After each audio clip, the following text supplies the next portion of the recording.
Musutafu looked normal, the way it always did when the sun was up. Cars moved. People crossed streets. A hero billboard smiled down from a building. A small crowd had gathered near a store because someone was filming a silly dance for the internet. Then the air above the road bent, like the sky was trying to fold. A dark seam opened. It was thin at first.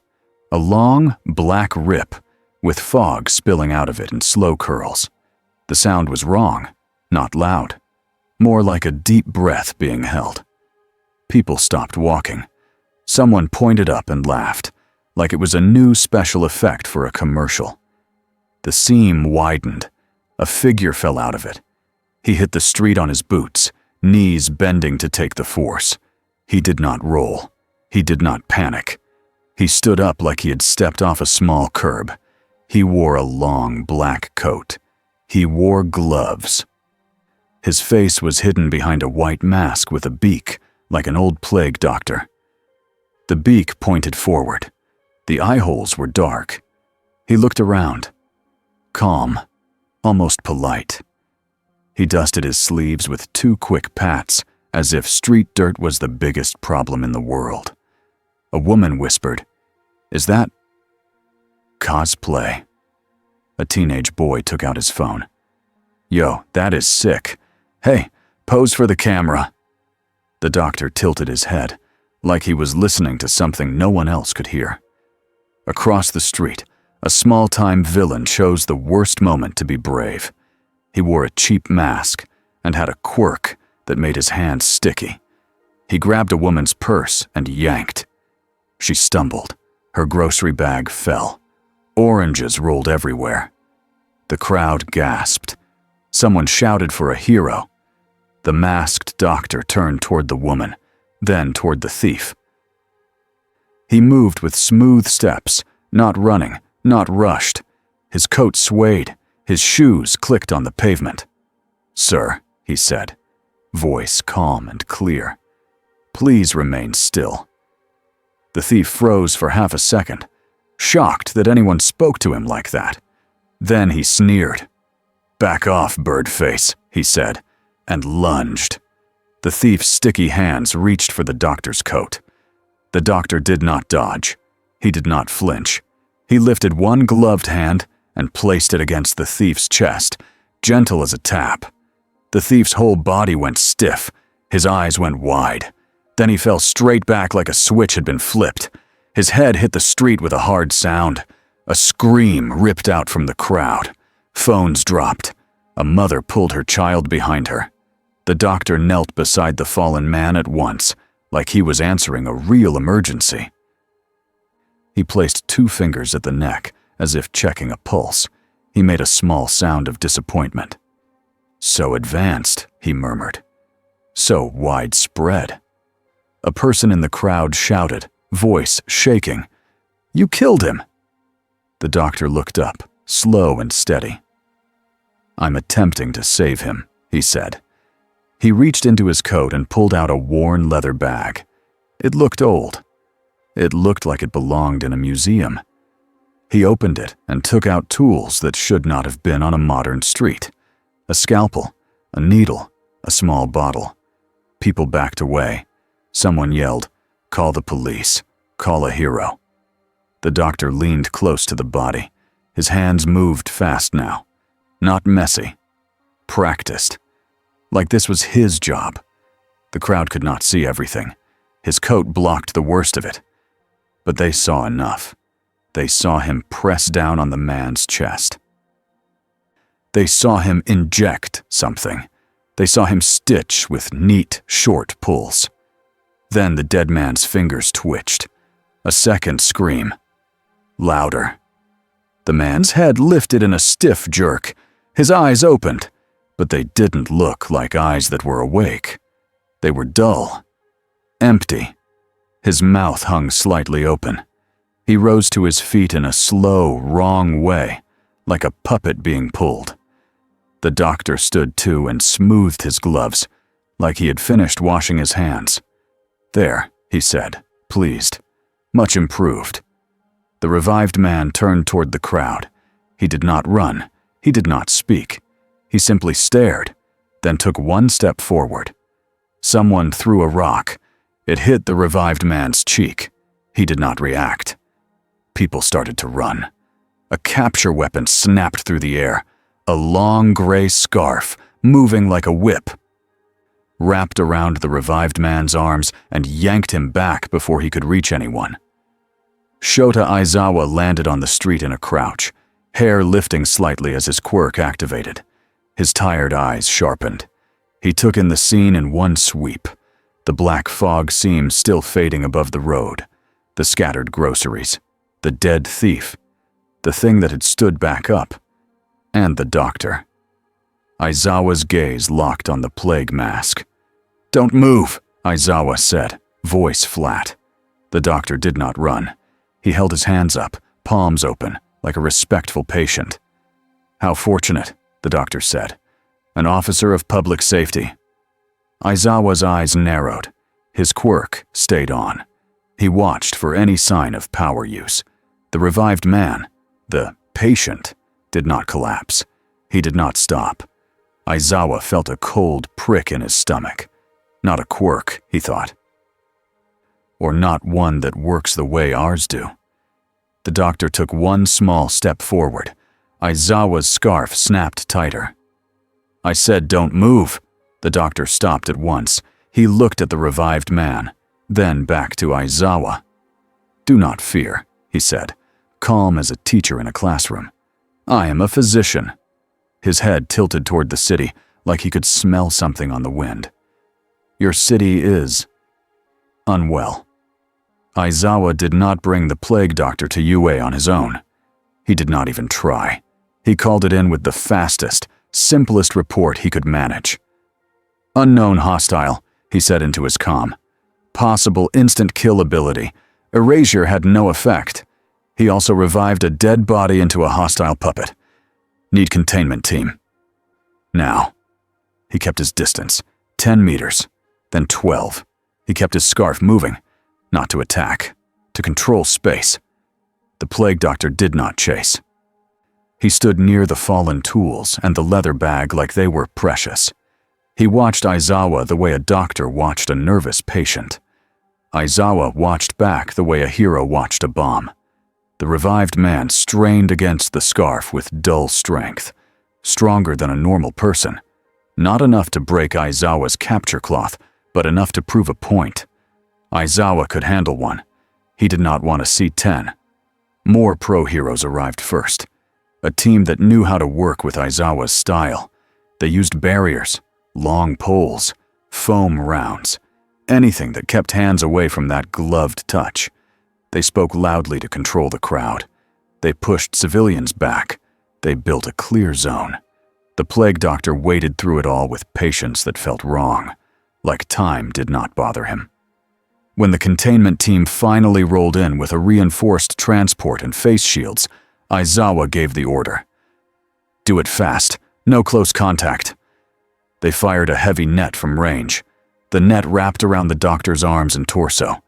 For a moment, nothing happened. Then the doctor moved.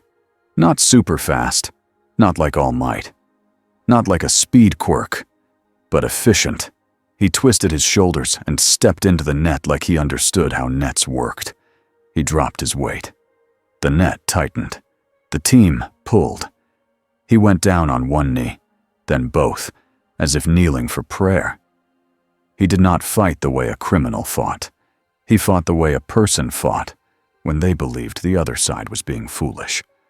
"Officers," he said, voice steady even under strain, "I require a clean room."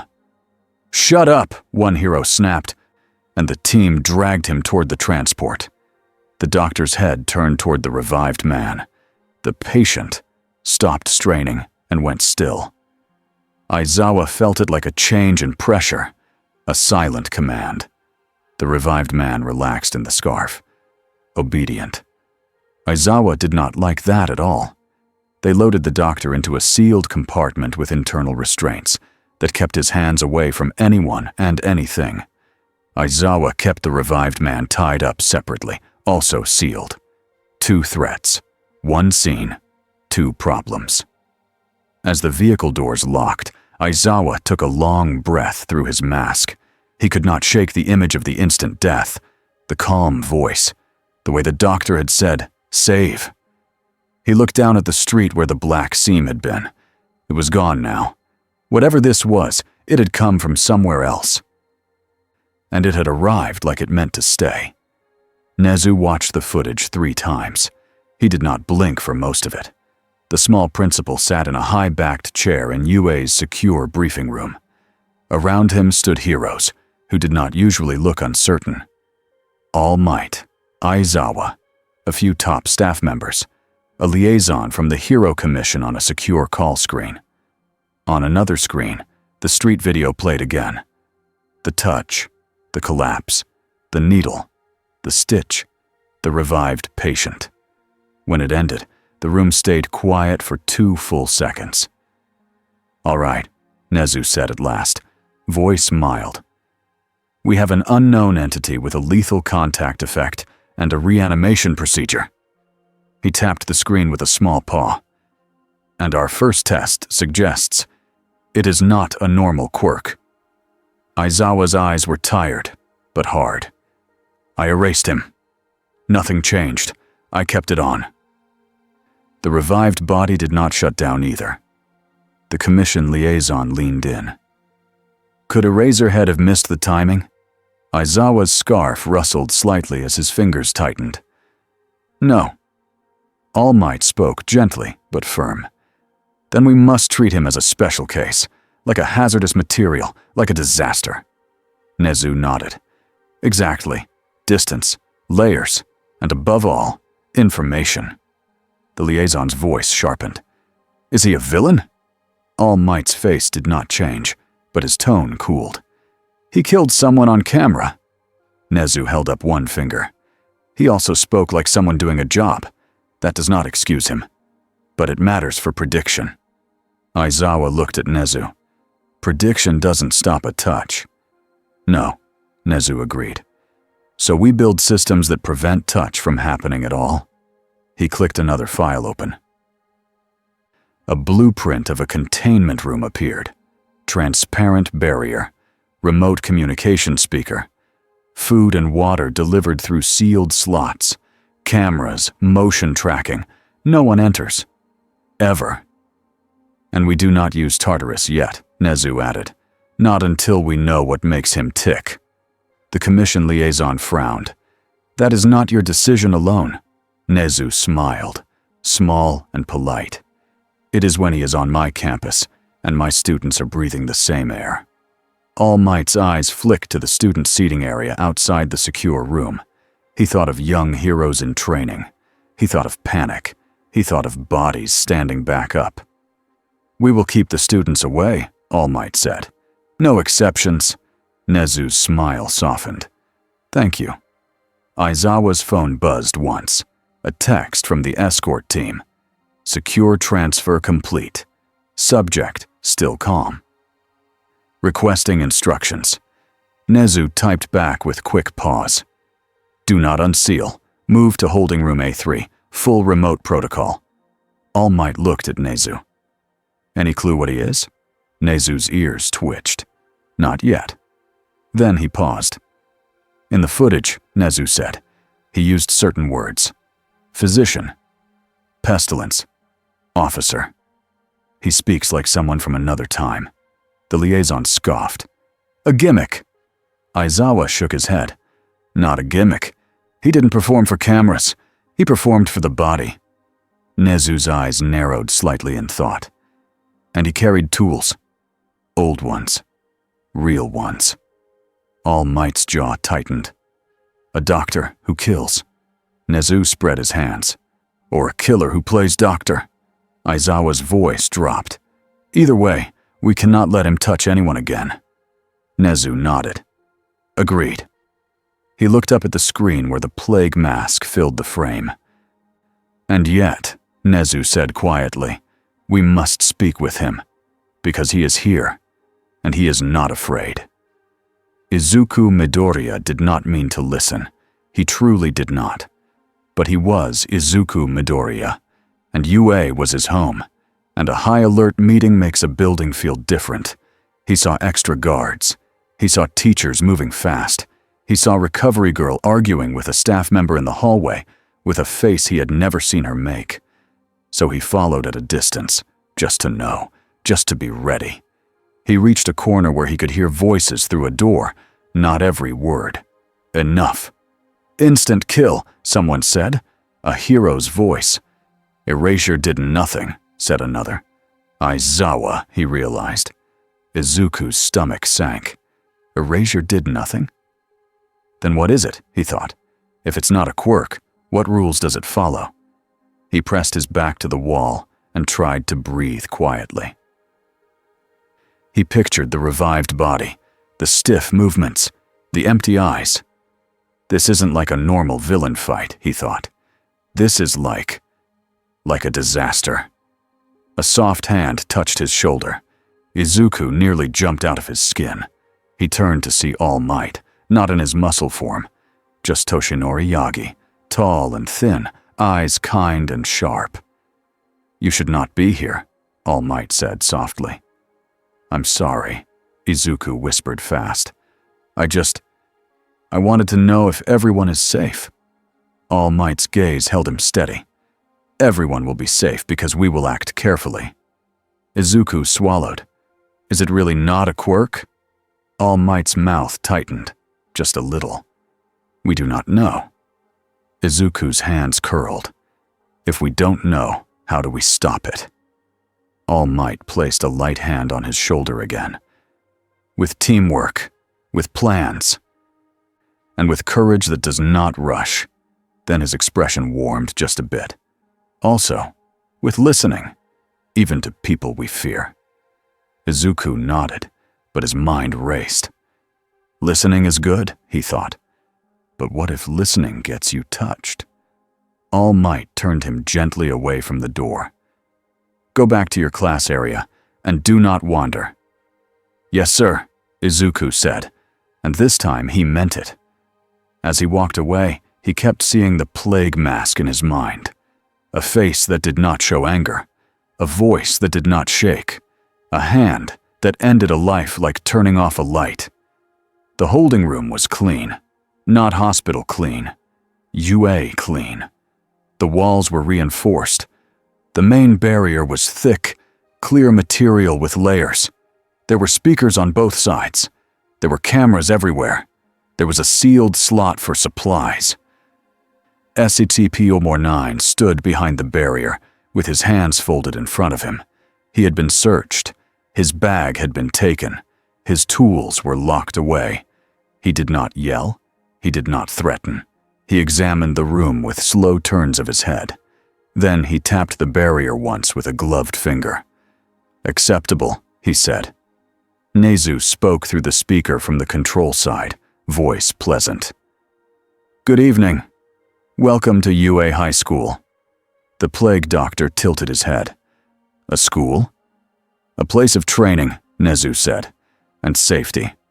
A noble aim, 49 replied, though safety is often an illusion. All Might stood beside Nezu, arms folded.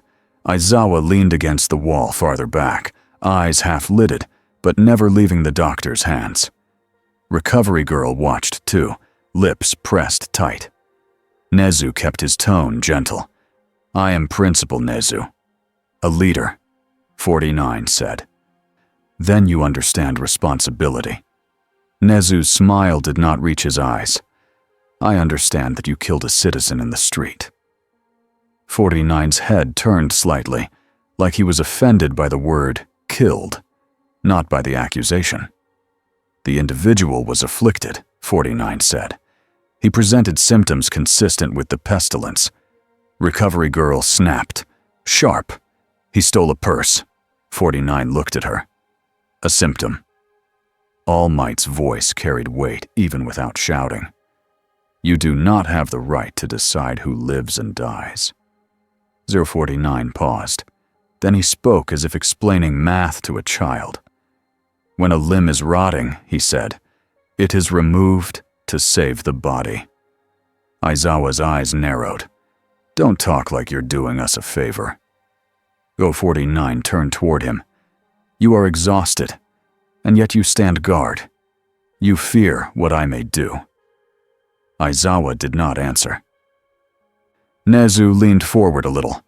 We will ask simple questions. You will answer. If you try to reach anyone, you will be stopped. 049 nodded once. Very well. I prefer cooperation, Nezu began. What are you? A physician, 49 said. Nezu tried again. Your name. 49 was quiet for a beat, like the question was not important. 49, he said at last, calm. Doctor, if you wish to be polite. Aizawa's brow twitched. That's not a name. It is sufficient, 49 replied. Nezu asked, where did you come from? 49 looked upward, as if he could see the tear in the air again. I was displaced, he said. An interruption, a mistake. All Might watched him closely. Who displaced you? Nine's gloved fingers flexed once, slow. I do not know, he said. But the pestilence follows. It always does. Recovery Girl leaned closer to the speaker. Your treatment kills people. 49 turned toward her again. It ends the harmful state. Then I restore what remains. Nezu's ears flicked, and the restored patients do not behave like living people. 49 sounded almost sad. The procedure is imperfect. I work to refine it. Aizawa's voice was flat, dangerous. You turned a dead man into a weapon. 049's head tilted. A patient. All Might's eyes hardened. A person. For the first time, 49 hesitated longer than a second. Then he spoke carefully. Your world, 49 said, has a strange respect for suffering. You allow illness to flourish because you fear the tools of cure. Recovery Girl's face flushed with anger. You don't cure by forcing death. Nezu raised a paw gently, a small gesture that calmed the room by habit. We are not here to argue philosophy, Nezu said. Not yet. We are here to prevent more deaths. He changed direction. Your ability. You touched the man. He died. Explain. 49 lifted one gloved hand and held it up, palm out, as if showing a clean glove. It is a simple application, he said. A corrective measure. Aizawa's eyes flicked to Nezu. He already knew this would go nowhere. Nezu tried a test. In our world, people have quirks, power that comes from their bodies. Can your ability be stopped by removing your quirk? 049 stared for a long moment. Then he asked, voice almost curious, what is a quirk? The room went very still. All Might's eyebrows rose slightly. Recovery Girl's anger paused, replaced by shock. Aizawa felt the cold prick again. He's not lying, Aizawa thought. Or he's a better liar than anyone I've ever seen. Nezu answered simply. A natural power. Like fire from a hand. Strength beyond normal. Oin gave a small nod, like he was collecting data. Fascinating, he said. Then your society must be riddled with uncontrolled affliction. All Might spoke, firm. Our powers do not make us sick. 149's mask turned toward him. Are you certain? All Might did not flinch. Yes? 49's voice stayed calm. Then perhaps the pestilence here wears a different coat. Nezu's smile returned, thin. We will keep you contained until we know what you are and what you can do. 49 nodded again, too agreeable. I require materials, he said. Bandages, sterile instruments, a ledger for patient notes. Recovery Girl blinked. A ledger. 49 tapped his chest lightly. Every clinic needs records. Organization is part of treatment. Nezu glanced at Aizawa. The tiniest spark of humor flickered in his eyes. We can provide paper, Nezu said. Not instruments. 49 sounded almost offended. How will I work without tools? All Might's tone was blunt. You will not work, not here. 49's head tilted again. Then you will doom your people. Aizawa stepped forward a half-pace. Threats won't help you. 049 did not raise his voice. It is not a threat. It is a diagnosis. Nezu ended the interview before it could spiral. Rest, Nezu said. We will speak again. 49 bowed his head slightly, like a gentleman. Thank you for your courtesy, he said. As they walked away from the control room, Aizawa heard Recovery Girl mutter under her breath. He wants forms. Forms. Nezu's ears twitched. Give him forms. All Might looked at him. Nezu. Nezu's smile turned sharp. Paper is safe, and if he wastes time filling out fake paperwork, that is time he is not touching people. Aizawa almost smiled. Almost. Then his phone buzzed again. A new alert, urgent, from the Commission channel. Unconfirmed report. High-end Nomu movement. Possible target, UA transport route. Aizawa's face went flat. All Might's eyes narrowed. They already know? Nezu's voice stayed calm, but the room's air felt heavier. They do now, Nezu said, and they are not coming to debate. They moved SCP-049 anyway. Nezu hated it. All Might hated it. Aizawa hated it.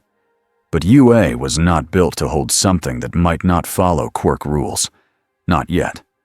Tartarus had deeper layers, more distance, more redundancy. So they made a choice that felt like swallowing a sharp stone. They moved him under a convoy, multiple vehicles, decoy routes, air support. No one touched the compartment. No one spoke to him on the way. SCP-049 stood in his sealed unit, still as a statue, hands folded, waiting like a patient who thought the hospital was slow. In another vehicle, Aizawa watched the street through tinted glass. His scarf rested in his lap. His eyes were open wide enough to burn. All Might rode nearby in a support vehicle, ready to transform if needed. Hawks was overhead, high and silent, watching the city like a map. Too quiet, Hawk said into the comm, voice light but tense. I don't like when it's quiet. Aizawa replied, You never like anything. That's true, Hawk said, but this is special.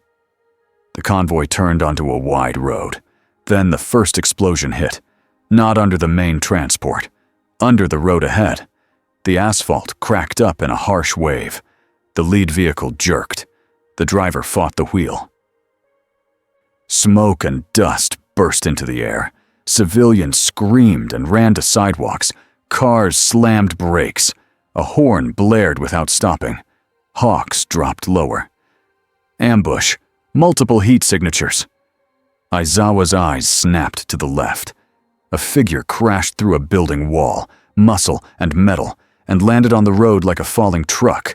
A high-end Nomu. It was tall, bigger than most, skin stitched, mouth too wide, eyes hungry.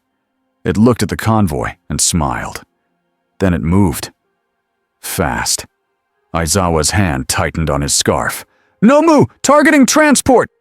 All Might's voice cut through, sharp. Evacuation first! Keep civilians back! The Nomu slammed into the second vehicle, not the one with 049, but close enough to shake the whole street. Metal screamed. Glass exploded. Hawks' feathers shot down like darts, slicing wires, wrapping arms, pulling civilians out of danger. More incoming, Hawks said. 2, maybe 3. Aizawa leapt out before the vehicle fully stopped. He landed, scarf snapping out in a wide loop, catching a falling street sign and yanking it away from a child. He shoved the child toward a pro-hero who had arrived from a side street. Get them back, Aizawa barked. Now! The Nomu roared and lunged again, pushing straight toward the center of the convoy. It did not care about the heroes between. It did not care about fire lines or warning shots. It cared about one thing: the transport. Endeavor arrived like a comet of heat, flames blasting from his shoulders. He punched the Nomu in the chest with a burning fist and blasted it backward. The impact cracked the road, but the Nomu laughed as it slid. It dug claws into the asphalt and stopped itself. Then it sprang again, even faster. Persistent, Endeavor growled. Fine. He unleashed a wide flame wall, forcing civilians farther back and cutting the battlefield into lanes. Aizawa used that lane. His scarf wrapped the Nomu's ankle and yanked. The Nomu stumbled half a step. Aizawa did not waste the moment. He pulled hard, redirected, and tried to drag it sideways away from the transport line. The Nomu's strength surged. It snapped forward, almost pulling Aizawa off his feet. Aizawa planted his boots and locked his shoulders. This is what it wants, he thought. This is a pull. Hawks's feathers pinned the Nomu's arm for a split second. Endeavor blasted the Nomu's face with flame, forcing it to shield its eyes. Aizawa used that breath to swing his scarf around the Nomu's throat. Not to choke, to steer. He yanked the head sideways and threw the Nomu's path offline. The Nomu skidded, snarling. Then another threat hit. A second explosion, closer. Not from below, from the side. A building across the street burst outward, and a group of villains poured out, using smoke and crowd chaos as cover. Some were small-time, some were trained. They did not attack heroes directly. They attacked the road, the tires, the communication lines. Decoy crew, Hawk said. They're trying to make us split. Aizawa's eyes flashed. Don't split. Keep the transport moving. But the road was blocked. Debris, fire, civilians, panic. Then the Nomu did the thing Aizawa feared most. It stopped going for the heroes. It vaulted over them, straight toward the main transport. Aizawa's scarf snapped, but the Nomu was already past range. Endeavor blasted forward. Flames roaring, but the Nomu was built to push through pain. It slammed into the transport with a sound like a train crash. The transport flipped once, twice. It rolled and hit the side of the road, smashing into a broken barrier. The containment compartment held for a moment. Then the locking frame cracked. Aizawa's blood went cold. No. No, no! Hawks's voice sharpened, losing its casual tone. Containment breach risk. I repeat, breach risk! All Might's voice came like thunder. Everyone back from that compartment. All Might transformed mid-run. Muscle surged. His presence changed the air. He reached the transport and grabbed the Nomu by the shoulder with careful hands, not touching anything near the containment locks, and hurled it down the road. The Nomu tumbled and smashed through a bus stop. All Might turned back. Eyes on the cracked compartment. He did not rip it open. He did not touch it. He waited for the experts, because this was not a fight you won with bravery alone. But the cracked locks finished breaking on their own. The compartment door opened with a slow, ugly scrape. SCP-049 stepped out. He did not stumble from the crash. He did not cough. He looked at the smoke and screaming civilians, as if he had walked into an overcrowded waiting room. Then he saw the injured. A hero on the ground with a broken arm. A civilian bleeding from the head. A villain crawling away, burned and shaking. SCP-049's head turned slowly. So much affliction, he said, almost to himself. All Might stood between SCP-049 and everyone else. He kept his distance. He spread his arms slightly, broad as a wall. Stop, All Might said. SCP-049 looked at him. The beak mask tilted, polite. Sir, SCP-049 said, you are obstructing treatment. All Might's voice stayed calm, but every hero could hear the warning inside it. Your treatment is not welcome. The Nomu roared in the distance and charged back, furious. It was faster than a car. It aimed for SCP-049 this time. Maybe it had been told. Grab the doctor too. Or maybe it could sense something wrong. SCP-049 turned toward the Nomu and did not move away. All Might's eyes widened. Don't! The Nomu leapt. All Might moved, too, faster than most eyes could track, trying to shove 049 aside without touching him. But SCP-049 stepped forward at the same time. One gloved hand lifted. The Nomu's clawed hand reached. For a single instant, it looked like two dangers were about to collide. Then, SCP-049's hand made contact with the Nomu's chest. The Nomu froze mid-air. Its roar cut off like a snapped cord. It dropped to the ground in a heavy thud, dead weight, dust rising around it. Silence hit the street for half a second. Even Endeavor paused. Even Hawks stopped breathing for one beat. All Might stared. He had fought Nomu before. He knew how hard they were to stop. SCP-049 had ended it with one touch. SCP-049 looked down at the Nomu's body with open disappointment. "What have they done to you?" he murmured. "A cruel craft." Hawks's feathers hovered like knives, but he did not send them in. Not yet. Endeavor's flames flared, but he held them back. Too risky. Too many people. Aizawa's eyes locked on SCP-049's hands. Don't let him get near anyone, Aizawa thought. If he decides someone is sick, we lose them. SCP-049 crouched beside the Nomu. All Might's voice sharpened. "Don't touch it again." SCP-049 paused, then looked up like a teacher interrupted. "I am not harming it," he said. "I am correcting it." All Might took one step forward, still careful, still not close enough for contact. "You already killed it." SCP-049's tone stayed calm. "I ended a destructive state." Aizawa's scarf snapped forward like a striking snake, wrapping SCP-049's wrist before his hand could go back down to the Nomu. The scarf stayed tight, but Aizawa kept distance, anchoring from far away. SCP-049 did not yank. He simply looked at the scarf like it was a rude hand on a hospital bed. "Officer," SCP-049 said. "This is unnecessary." Aizawa's voice was low. "So is murder." Hawks's feathers slid in, careful, forming a floating fence line around SCP-049's body.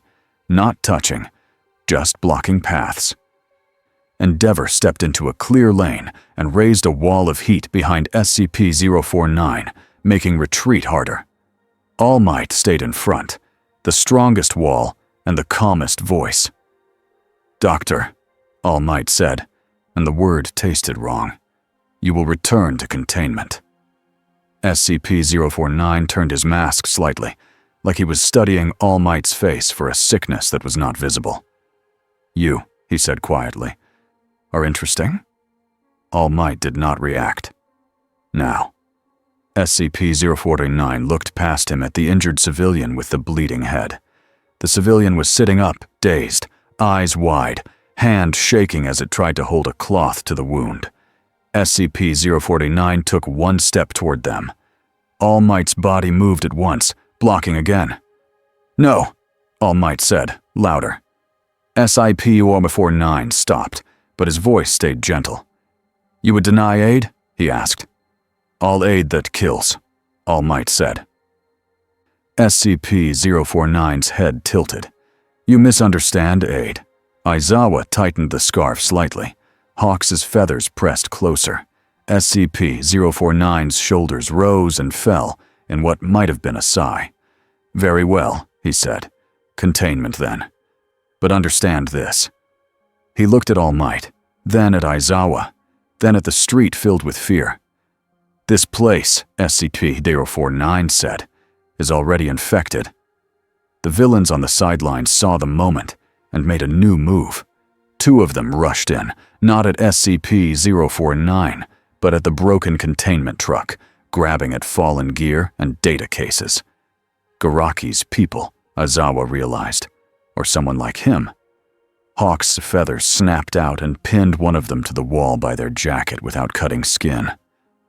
"Nice try," Hawks said, voice light again, but eyes sharp.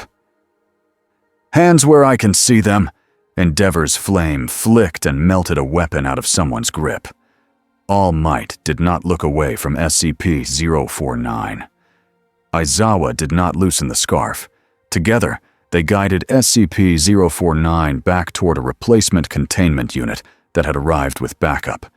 It took 5 heroes to do what one hand could ruin. SCP-049 walked without fighting, like he was allowing a child to hold his wrist across a busy street. As the door sealed again, Aizawa finally let himself breathe. Then he heard the new sounds that mattered. Sirens everywhere. News drones circling above. People shouting one word again and again. Plague! Plague!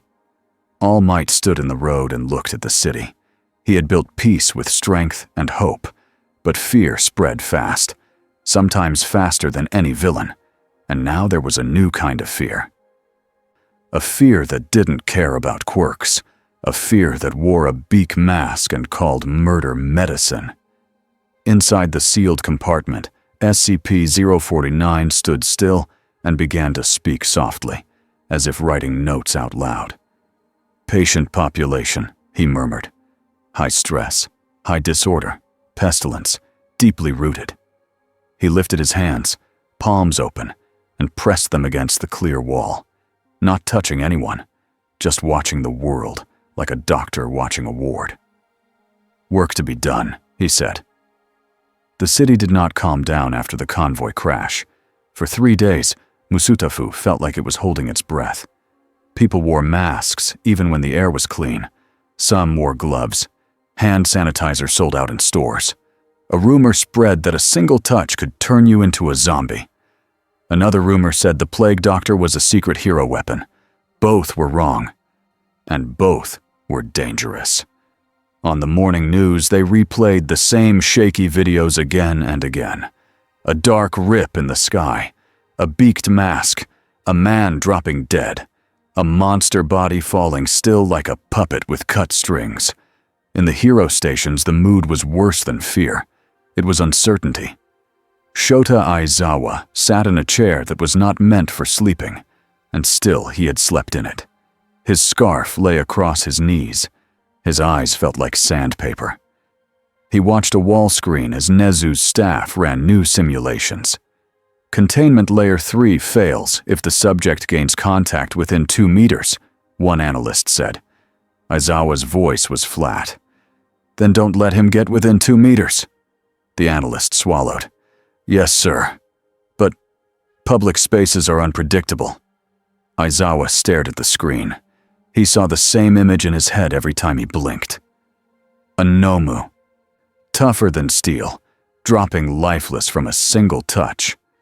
All Might had fought Nomu with punches that shook streets. This doctor ended one like turning off a light. That meant one thing. Close-range heroes would die if they made one mistake. Someone knocked once and stepped into the room without waiting.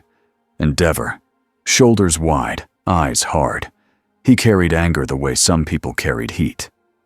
This is going too slow, Endeavor said. Nezu sat at the table with a neat stack of documents. He looked up, calm as always. Good morning to you as well. Endeavor ignored the tone. We have a lethal unknown in a box. We move him to Tartarus today. Permanent. No interviews. No forms. No wasted time. Aizawa felt his fingers tighten on his scarf. You think a prison solves a problem that doesn't follow our rules? Endeavor's mouth curled. It removes him from the public. Nezu tapped a paper lightly. Until the next ambush. Until someone tries to steal him. Until he decides he is done waiting.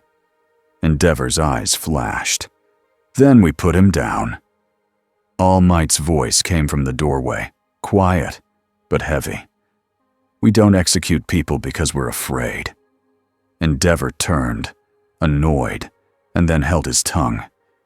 Even Endeavor did not like arguing with All Might in front of everyone. All Might stepped inside in his thin form, but his presence still filled the room. He looked tired. Not weak. Tired. We must protect people, All Might said. And we must not become monsters while doing it. Endeavor scoffed softly. A man who kills with a touch is already a monster. Nezu's eyes narrowed just a little. Or he believes he is a doctor. That makes it worse, Aizawa muttered. Because he won't stop. Nezu nodded. Yes, belief is stubborn. On the table, a screen showed a live feed of the containment room. The figure stood inside, hands folded, head slightly bowed. Still. Patient. SCP-049 had been placed in a new holding unit built overnight. Thick barrier. 2 backup barriers. No direct entry. All food and water passed through sealed slots. Speakers controlled by staff only. He had asked for 3 things since arriving: a clean room, tools, and paperwork. Nezu had decided to give him the safest one, so the staff had slid in a stack of blank forms through the slot that morning. They were meaningless. Clinic intake form, symptom report, patient consent. Nezu had even added a page titled Pestilence Observation Notes. Aizawa had expected the doctor to tear them up. Instead, SCP-049 had taken them like they were treasure. And now, on camera, he was writing with a pen held carefully in his gloved hand. All Might watched the feed and frowned. He's writing. Nezu's smile was small. Good. That means he's busy. Endeavor's jaw tightened. He's planning. Aizawa didn't answer. He knew both could be true. A new voice cut in from the speaker on the table. The Hero Commission liaison, crisp and impatient. We are receiving requests from international agencies, the liaison said. They want to know if we can replicate this ability. They want to know if we can use it against villains. All Might's eyes sharpened. No. The liaison continued as if he hadn't spoken. We are also receiving demands from the public. They want transparency. Nezu's ears twitched. Transparency will cause panic. And secrecy will cause conspiracy, Aizawa said. The liaison's tone grew sharper. You are not the commission. Your job is to comply with containment protocol and provide results. All Might leaned forward, voice like iron under cloth. Our job is to protect people, not to build weapons. There was a pause on the call. Then the liaison said carefully, Your feelings are noted. Tartarus is prepared for transfer. Full blackout route. No media. Nezu's voice stayed pleasant. We will provide a plan, and we will add one more rule. What rule? The liaison asked. Nezu's smile did not change. No experiments. The liaison's silence lasted longer this time. Aizawa's phone buzzed in his pocket. A message from a hospital contact. Emergency rooms overflowing. People coming in for plague tests, some riots. Aizawa exhaled through his nose. The city is already sick, he muttered. Endeavor looked at him. Don't quote him. All Might's gaze went back to the camera feed. SCP-049 had finished one form. He placed it neatly on the floor. Then another. Neat piles. Like he was building a small office inside a prison. Recovery Girl marched into the room then, short and fierce. I'm going to speak to him, she said. Aizawa lifted his head. From behind the barrier. Of course, she snapped. Do I look stupid? Endeavor muttered. Sometimes. Recovery Girl shot him a glare that could have burned paper. Nezu gestured for her to go ahead. Please. A medical voice may reach him better than ours. Recovery Girl walked into the control area. She pressed the talk button. SCP-049 looked up at once, like he had been waiting. Doctor, Recovery Girl said. I am a healer in this world. How wonderful, SCP-049 replied. Then you understand the burden. Recovery Girl's eyes narrowed. I understand consent. SCP-049 tilted his head. I have prepared forms. Recovery Girl blinked. All Might made a small sound that might have been a cough hiding a laugh. Aizawa didn't laugh. He couldn't. Recovery Girl leaned closer to the speaker. Your forms do not matter if you kill people who say no. SCP-049's voice stayed calm. When a patient refuses treatment, the illness still spreads. Recovery Girl's tone cut. That is not your choice to make. SCP-049 paused. Then quietly, your healing has limits. Recovery Girl's face hardened. Yes. And that is why I value life. Because I cannot bring it back when it's gone. SCP-049 lifted one gloved hand and looked at it, as if considering a tool. I can, he said simply. Aizawa felt a chill move down his spine. He knew now what made this so dangerous. It was not just death, it was the promise of undoing death. People would beg for that. Villains would kill for it. Heroes might be tempted too, when they were desperate. Recovery Girl's voice softened, but it was still firm. The thing you bring back is not the same. SCP-049 did not deny it. The procedure is incomplete. Recovery Girl pointed at the camera, even though he could not see her finger. Then you are experimenting on people. SCP-049's mask turned slightly, as if he was offended by the word experiment. I am refining treatment, he said. Nezu cut in, voice mild. Doctor, what do you call yourself? SCP-049 answered at once. Physician. Nezu tried again. What is your designation? Your title? There was a pause. Then SCP-049 spoke a string of words that made the room go quiet again. Secure, contain, protect, he said, like a motto. Aizawa's eyes snapped to Nezu. Nezu did not speak for a full second. His small smile vanished. All Might's eyebrows rose. The liaison on the call said, confused, "What is that?" Nezu's voice stayed controlled. A phrase used by organizations that think like prisons. SCP-049 continued, calm as ever.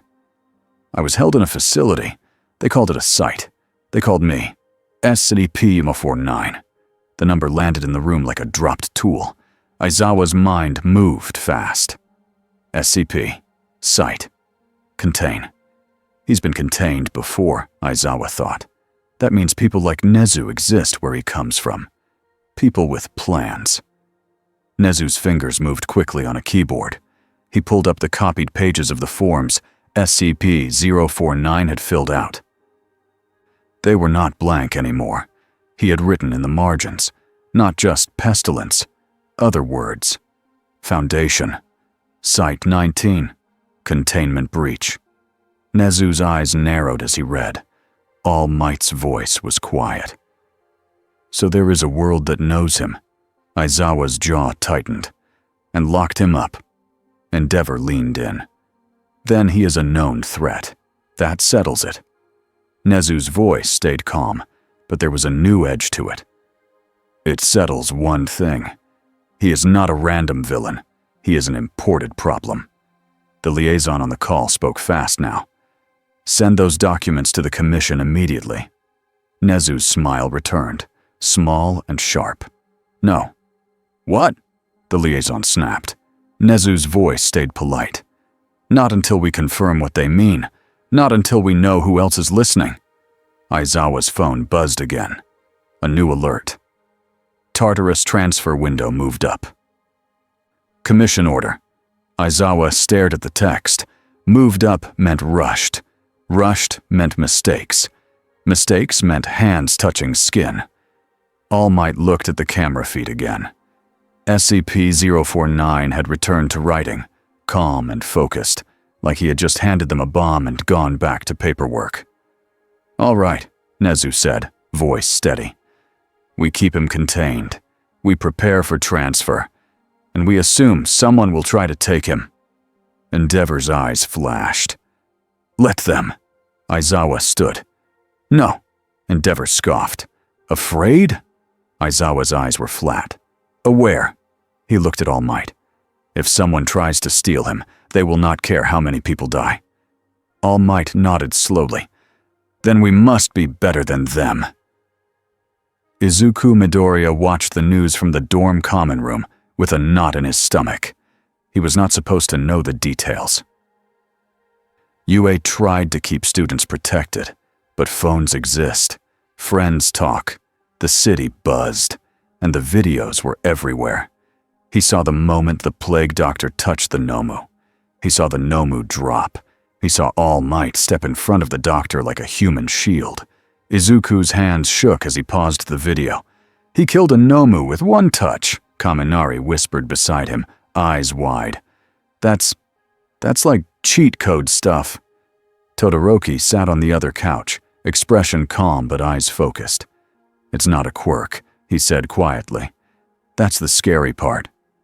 Uraraka hugged a pillow. People are calling him Plague Man online.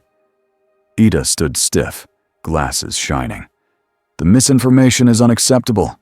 Izuku barely heard them. His mind was trapped on one thought. If it's not a quirk, a racer can't stop it. Then what can? That night, All Might asked Izuku to come to a private hallway near the staff area, not to see the containment room, not to break rules, just to talk. All Might's face was tired, but his eyes were kind. "You're thinking too hard," All Might said, like he could read Izuku's brain as clearly as a book. Izuku swallowed. "I'm thinking about how to stop someone without getting close." All Might nodded. "Good. But also, think about why he does it." Izuku's eyes widened. "Why?" All Might's voice was gentle. "Because if we don't understand his goal, we will always be reacting. And reacting gets people hurt." Izuku hesitated. "Can I talk to him?" All Might's gaze held him for a long moment. "No," All Might said. Izuku's shoulders fell. Then All Might added, "Not alone. Not up close. But if Nezu approves a controlled conversation through the barrier, I will support it." Izuku's heart jumped.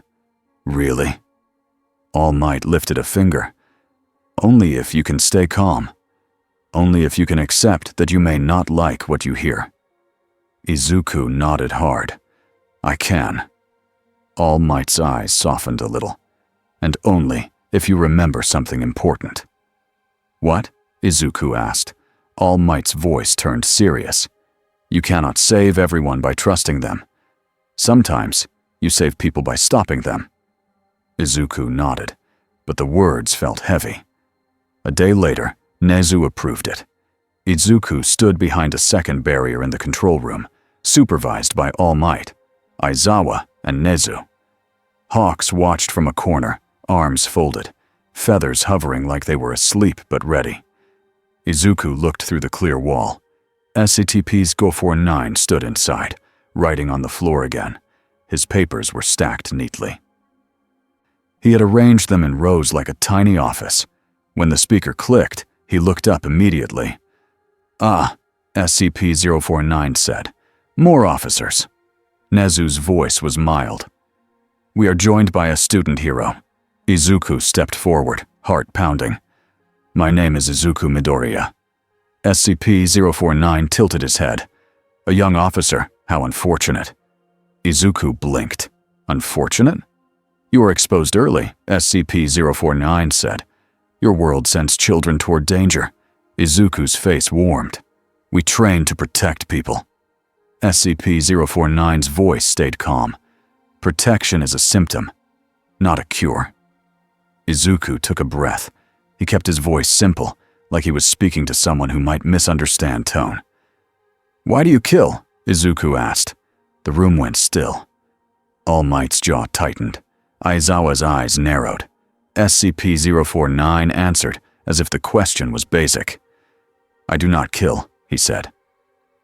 "I treat." Izuku's hands clenched. "Your treatment ends a life. It ends a harmful state," SCP-049 corrected.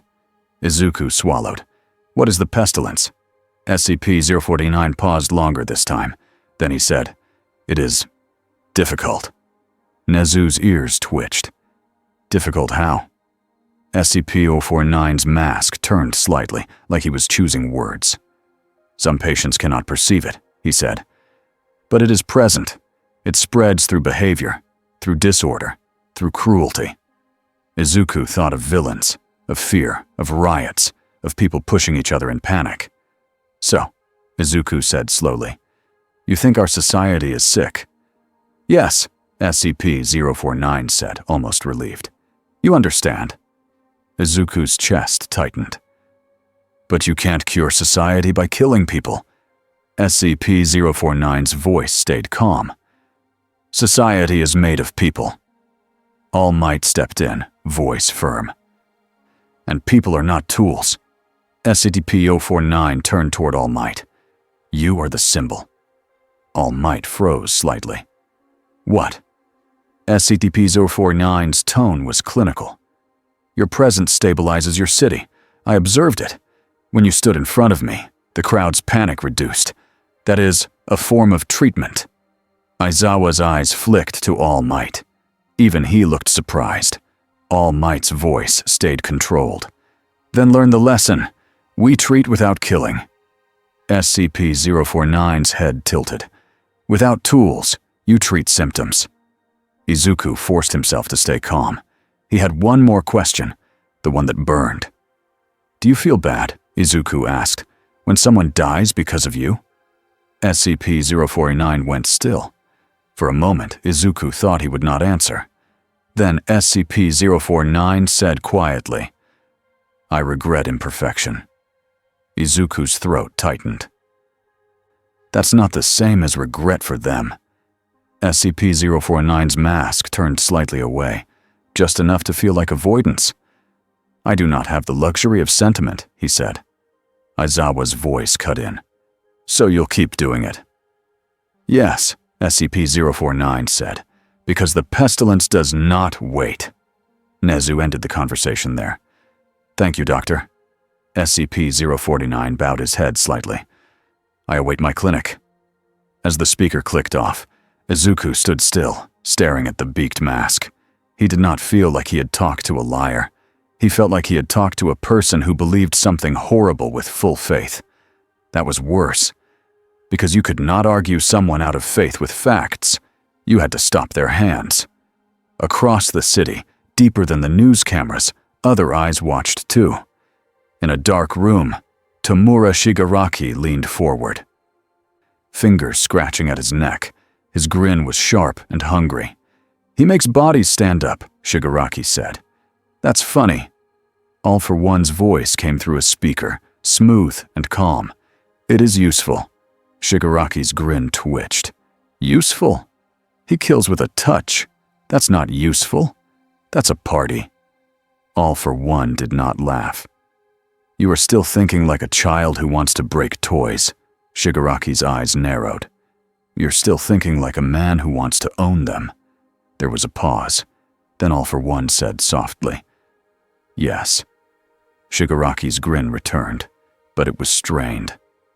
"So what's the plan?" All for One's voice was patient. "We do not rush him. We do not fight him head on. We do not grab him with hands." Shigaraki leaned back. "Then how?" "Temptation," All for One said. "Offer him what he claims to want." Shigaraki scoffed. "A clinic?" "A clinic," All for One agreed. "Tools, space, bodies." Shigaraki's eyes lit up. "Bodies." All for One's voice stayed calm. "We will give him a crisis that makes heroes hesitate. Then we will make him believe only he can solve it. He will walk toward us, by choice." Shigaraki's fingers tapped. "And if he tries to cure us?" All for One's voice turned colder. "Then we make sure he never touches us." A second speaker crackled on the desk. Another voice joined, eager and thin. Dr. Kyudai Garaki. "I have designs," Garaki said, excitement barely controlled. "If his effect is not quirk-based, then erasure fails, which means conventional defense fails, which means we need new bodies. Bodies that can withstand death signals." Shigaraki's grin widened. "That sounds like you." Garaki chuckled. "I want to observe his procedure. I want to know what restoration truly does." All for One's voice was firm. "No careless experiments. He is not your pet." Garaki's enthusiasm cooled for half a second. Of course. Of course. All for One continued. We strike the public where it hurts most. Shigaraki tilted his head. Where? All for One's voice was almost gentle. A hospital. The first hospital attack did not look like an attack. It looked like bad luck. A villain group triggered a fire alarm in one wing, then another alarm, then a third. Patients were moved into hallways. Doctors shouted. Security ran. In the confusion, a truck rammed the side entrance, not to destroy the building, to block it. Then a high-end Nomu dropped from above onto the ambulance bay. It tore a parked ambulance in half like it was cardboard. Screams filled the air. Hawks arrived first, feathers spreading out like a living net. "Evacuate!" Hawks shouted. "Move! Move!" Endeavor came like a firestorm, forcing the Nomu back with heat, trying to keep flames controlled around oxygen tanks and fragile walls. Aizawa arrived behind them, eyes sharp, scarf ready. But the Nomu did not come to fight heroes for fun. It came to create chaos. It smashed through doors and walls, forcing patients and staff into clumps. Clumps meant panic. Panic meant trampling. And in that chaos, a smaller group moved through the hospital with body bags. Not empty body bags. Garaki's people. They targeted the morgue. They targeted the ICU. They targeted any place where someone might die soon. Aizawa caught one of them near a stairwell and slammed him to the floor with his scarf. "What are you doing?" Aizawa demanded. The man laughed through blood. "Making a clinic." Aizawa's blood ran cold.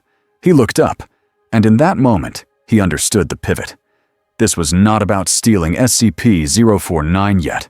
This was about feeding the idea SCP-049 lived for. Bodies, a crisis, a pestilence moment, a reason for the plague doctor to act. Aizawa keyed his comm hard. "Nezu, All Might. They're harvesting bodies. This is a setup." All Might's voice snapped back instantly. "Hold them. I'm on my way." Aizawa's eyes flicked to the broken hospital hallway, where a nurse cried over a patient who had stopped breathing. And he thought one dangerous thought he hated. If SCP-049 were here, that patient would stand up again. Not alive. Not the same. But standing. And if heroes saw that in a desperate moment, some would hesitate. Some would be tempted. That was the real attack. Not just on the hospital. On the heroes' morals, on their fear, on their hope. Aizawa tightened his scarf. "We don't let him become the answer," he said to himself. But the city was already asking the question. The next day, the commission moved the transfer again. Faster. No school. No slow planning. No debate. Nezu argued. All Might pushed back. But the commission was scared now, and scared people rush. SCP-049 stood in his containment unit, while trucks and helicopters moved around him like ants around a sealed jar. He watched the motion through the clear wall. Then he pressed one gloved hand to the barrier and spoke softly, like he was addressing a quiet room. "A city that fears illness more than death," he murmured. How familiar. Outside, Aizawa watched the perimeter lines with eyes that did not blink much anymore. Hawks hovered above, scanning rooftops. Endeavor stood at the front, flames low, ready. All Might stood near the transport, the strongest guard they could offer, even without touching the box. Nezu stood near a control panel, small, but in control. And Izuku Midoriya sat in the dorm, staring at his phone, feeling useless. He did not know that this was the moment villains had been waiting for. The moment the jar moved. Because moving jars is when lids loosen. The second breach began with a blackout. Streetlights died. Traffic signals went dark. Cameras lost feed for 4 seconds. 4 seconds was a lifetime. Hawks's voice snapped in the comm. "Signal jam! Everyone assume contact. Aizawa's eyes flicked. Decoys on rooftops. Endeavor fired a tight blast of flame upward, not to burn buildings, but to force hidden attackers to reveal themselves. A villain dropped from a rooftop. Screaming, cloak on fire. Another rolled away, but the real strike was lower. A group hit the transport wheels with shaped charges, not big explosions, precise ones. The transport lurched. The containment unit did not open, but it slid. And sliding meant momentum. Momentum meant collision. The unit smashed into a side barrier and cracked a locking arm. Not enough to open, enough to be dangerous. All Might moved instantly, planting his feet, grabbing the outer frame with careful hands, stopping the slide like a human anchor. He did not touch the door. He did not touch the inner barrier. He stopped the box. "Resecure," Nezu shouted. Aizawa's scarf snapped out, catching an attacker's ankle and yanking him down hard. Endeavor's flames flashed. Hawk's feathers pinned 3 more. The heroes were winning the ambush. Then a new sound cut through the chaos. A weak, wheezing cough. Not from a villain, from a civilian woman who had been caught near the sidewalk. She stumbled out of a car, clutching her chest, face pale.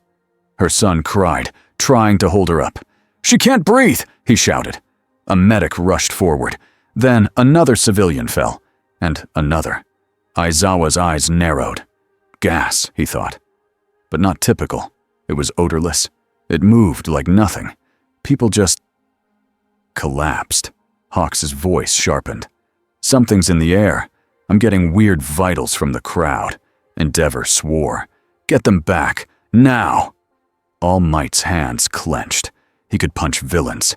He could stop vehicles. He could not punch invisible air. Nezu's mind moved fast. "It's not a toxin designed to kill," Nezu said. "It's designed to create panic and casualties." A crisis, and inside the cracked unit, SCP-049 had lifted his head. He watched the civilians fall. He watched medics struggle. His posture changed, not panicked, focused. Like a doctor hearing a code blue alarm. He stepped closer to the barrier and spoke, calm as ever. "The pestilence," he said. "It is flaring." Aizawa heard it through the speaker feed and felt rage spark in his chest. "No," he thought. "Don't you dare." But SCP-049 was not looking at Aizawa anymore. He was looking at the collapsing woman, the mother, the child, the helpless moment, the perfect bait. SCP-049 placed both gloved hands on the barrier, like he wanted to press through it. "I must attend them," he said. All Might's voice boomed. "No." SCP-049's head tilted. "You will allow them to die?" Nezu's voice cut in, sharp. "We will treat them with our medics." SCP-049's tone was calm, but certain. "Your medics will fail." Aizawa's scarf tightened around another attacker, but his eyes kept flicking to the box. He understood now. This wasn't just an ambush. It was a test. Would heroes keep the lid on while people died outside? Would heroes open it and risk a worse death? And if they opened it once, how many times would they open it again? Nezu shouted orders. "Seal the area. Wind fans. Air quirk support. Get civilians back." Heroes moved fast. They formed lines. They pulled people away. They used barriers. They used ice walls to funnel crowds. They did everything they could. The mother coughed again. Her knees buckled. The medic with her looked up, desperate. All Might took a step forward, torn. SCP-049 watched. Quiet. Then, without warning, the containment unit's cracked lock arm snapped further. A small panel shifted. Not the main door. A side slot. The supply slot. The one they used for papers. It popped open 2 inches from impact stress. Aizawa felt his heart jump. Too small for SCP-049 to escape. Big enough for a hand. SCP-049 looked at the gap. He did not rush. He did not shove. He simply slid one gloved hand toward it, slow and sure, like a surgeon reaching for a tool. Aizawa moved without thinking. His scarf snapped around the slot frame and yanked it shut with a hard pull. Metal clanged. The gap closed. SCP-049's hand stopped. For the first time since he arrived, he sounded annoyed. "Officer," he said, voice tight, "you are interfering." Aizawa's eyes burned. "Good." Outside, the medic screamed, "She's crashing!" All Might's face twisted with helpless fury. Nezu's voice stayed controlled, but his eyes were sharp. "We don't open that box," Nezu said. "Not for this." SCP-049 stood still behind the barrier. He watched the mother's son cry. He watched heroes struggle. He watched the chaos. Then he did something that chilled Aizawa even more than anger. He turned away from the barrier and went back to his paperwork, as if marking a lesson, as if recording how this world chose to suffer. All Might's hands tightened on the outer frame. The woman did not die. Not that day. A healer with an oxygen quirk arrived in time. Another hero with a wind quirk cleared the area. The villains were caught. The gas source was traced and sealed. The city survived the test. But the question stayed. What happens the day the heroes are not fast enough?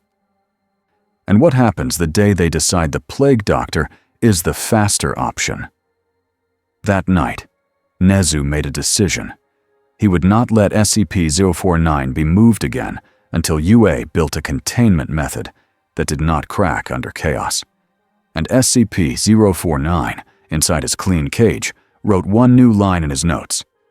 Local officers resist treatment, even when confronted with death. Pestilence may be ideological. A week later, SCP-049 disappeared. Not because the heroes became careless, because the villains became smarter. They did not smash walls this time. They made a hole in the system. It started with a false emergency.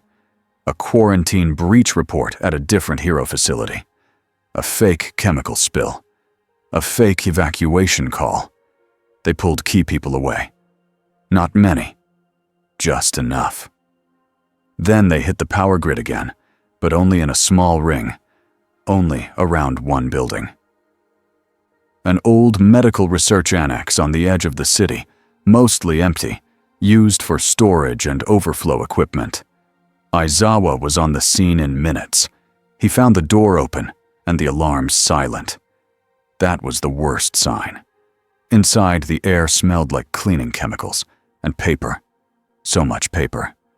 Forms were taped to the walls. Forms were stacked on carts. Forms were pinned neatly with clips. In the center of the room, under bright lights, stood SCP-049. He was not alone. 6 figures stood around him, stiff and silent. SCP-049 too. Patients. They wore torn clothes. Some wore hospital gowns. Their eyes were dull. One had a wristband from a hospital. Aizawa's stomach turned.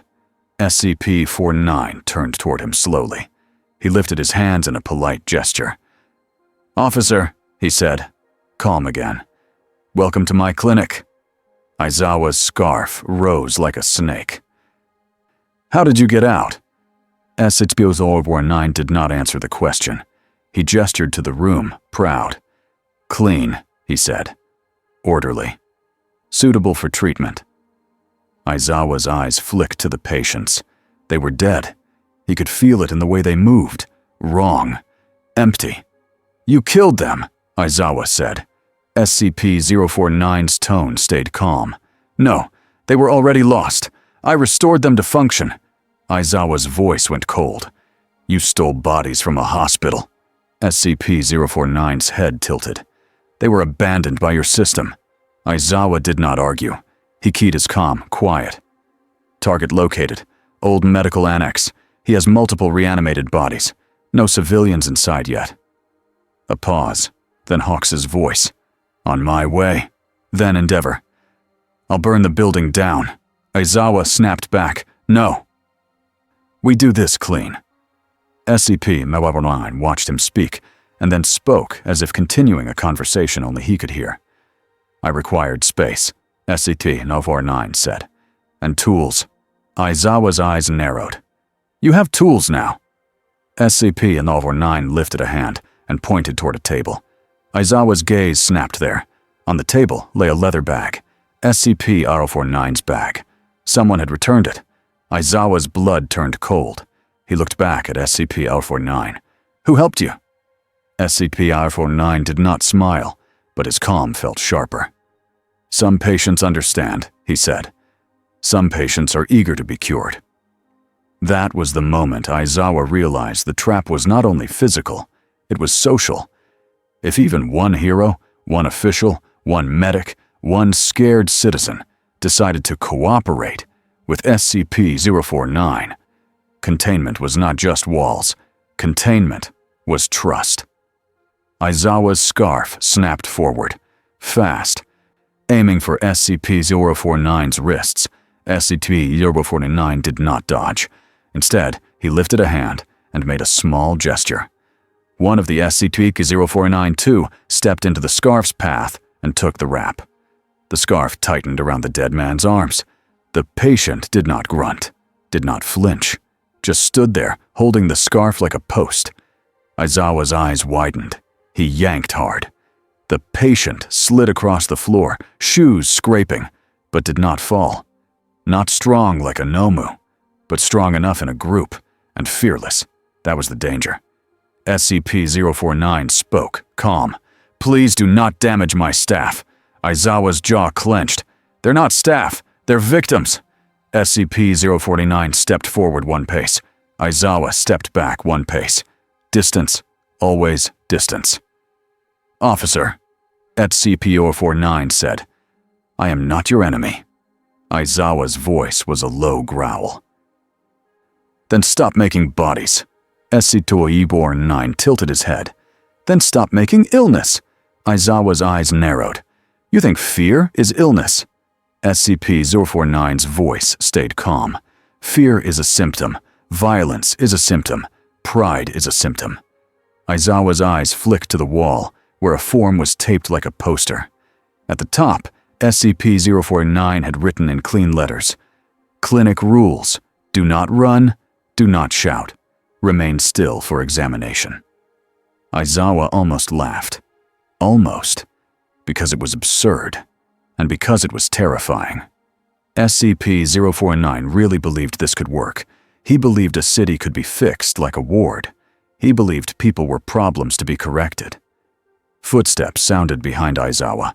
Not heroes. Another group entered the annex through a side door, moving with trained speed. They wore masks. Not plague masks. Industrial masks. Their leader stepped forward.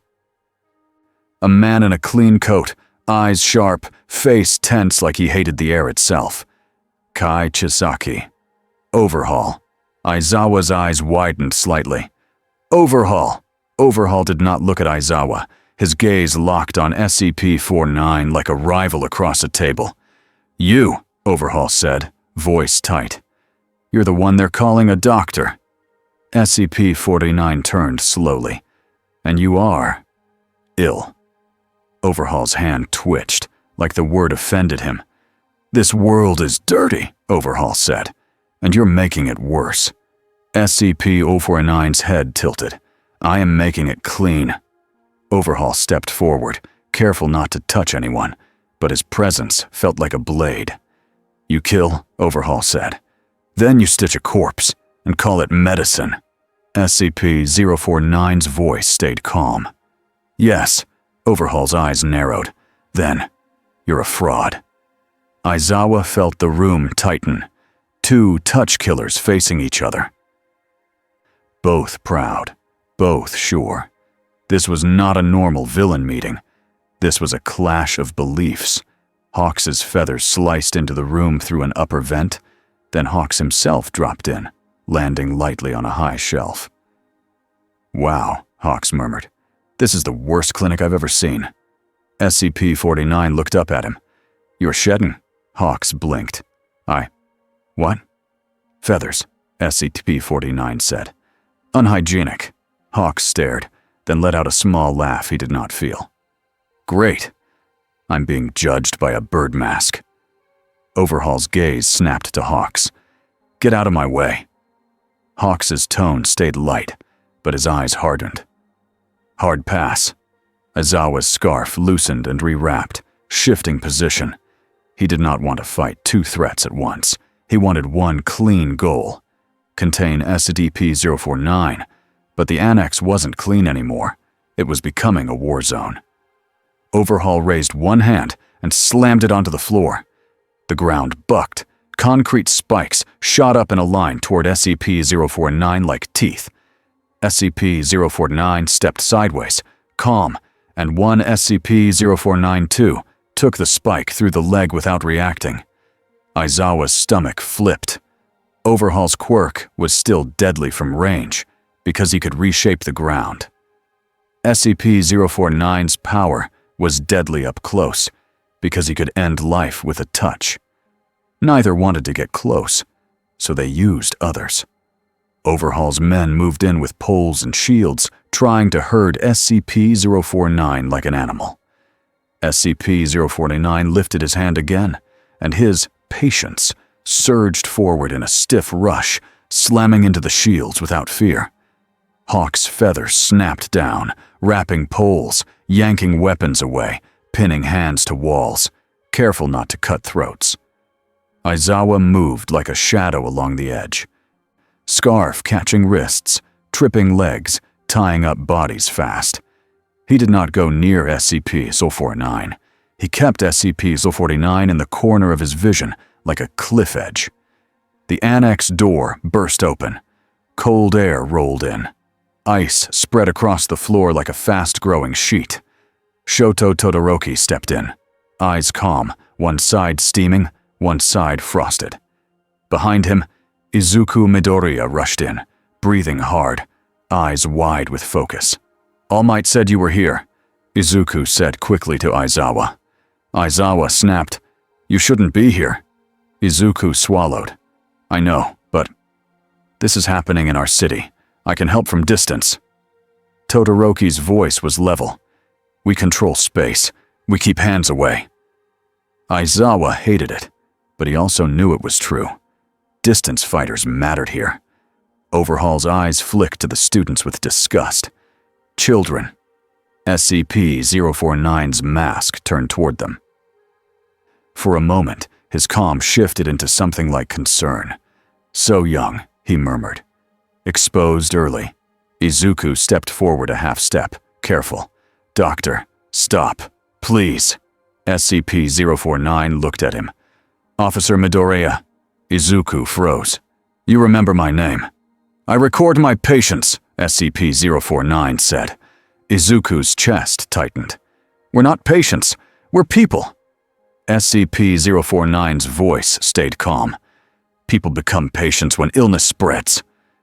Overhaul slammed his hand to the floor again. A wave of broken concrete rose like a wall between him and the others. He shouted, furious, Enough talk! The annex shook. Dust fell from the ceiling. A pipe burst and sprayed water, hissing as it hit Todoroki's cold side and turned to frost. Todoroki lifted one hand. Ice formed a shield wall to block Overhaul's spikes and keep the battlefield separated. Hawks hovered down from the shelf, landing near Aizawa. This is turning into a two disasters, one building situation. Aizawa's eyes were sharp. Get Overhaul out. He's making this worse. Hawks' smile was thin. Working on it.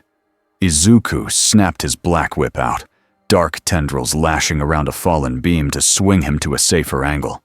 He used air pressure blasts from his fingers, not full power punches, to shove Overhaul's men back without closing distance. Todoroki spread ice in controlled lines, steering bodies away from SCP-049's hands. SCP-049 watched it all, like a doctor watching a messy surgery. Then he did something that made Aizawa's blood freeze. He stepped toward an injured Overhaul henchman on the floor. The man had been hit by falling debris. Blood pooled under his shoulder. He gasped, eyes rolling. Izuku saw it too. "Don't!" Izuku shouted. SCP-049 knelt beside the man, calm and quick, hands hovering. Overhaul's eyes snapped wide. "Don't touch my—" SCP-049 placed a gloved hand gently on the man's chest. The man stopped breathing instantly. Overhaul's face twisted with rage. Izuku's stomach dropped. Aizawa's scarf snapped, trying to pull SCP-049 back, but one of the patients stepped in again and took the rap.